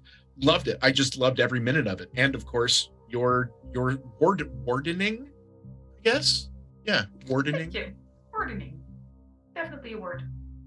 And if it wasn't yet, it needs to be. Thank you very much. Let's just go death order. Mitch.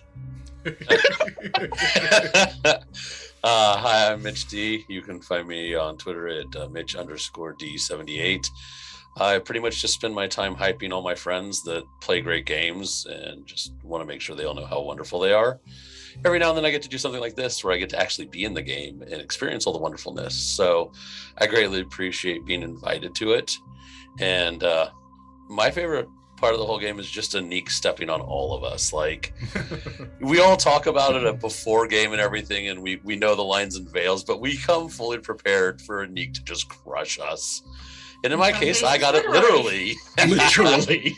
And now you know why she's my sister across the pond in my book. So I had a blast, and I enjoyed playing with every one of you. So it was a really good time. Thank you all. Thank you. So technically, he wasn't aware of it yet, but third to die, Ty. I'm Ty Cooper. You can find me at tycoopervoice.com or my Twitter, Voice of Ty Cooper. I just had a blast, man. It was, I think my favorite part of the entire thing that it didn't come to fruition as much as I hoped it would, but the conflict brewing between Texas and Box. I feel like that would have culminated into something great if I didn't just jump into the cistern and abandon everyone else. Just the commitment to everyone's character was fantastic. The android running in, just going full the automatic man, running in just straight into the portal behind these creatures.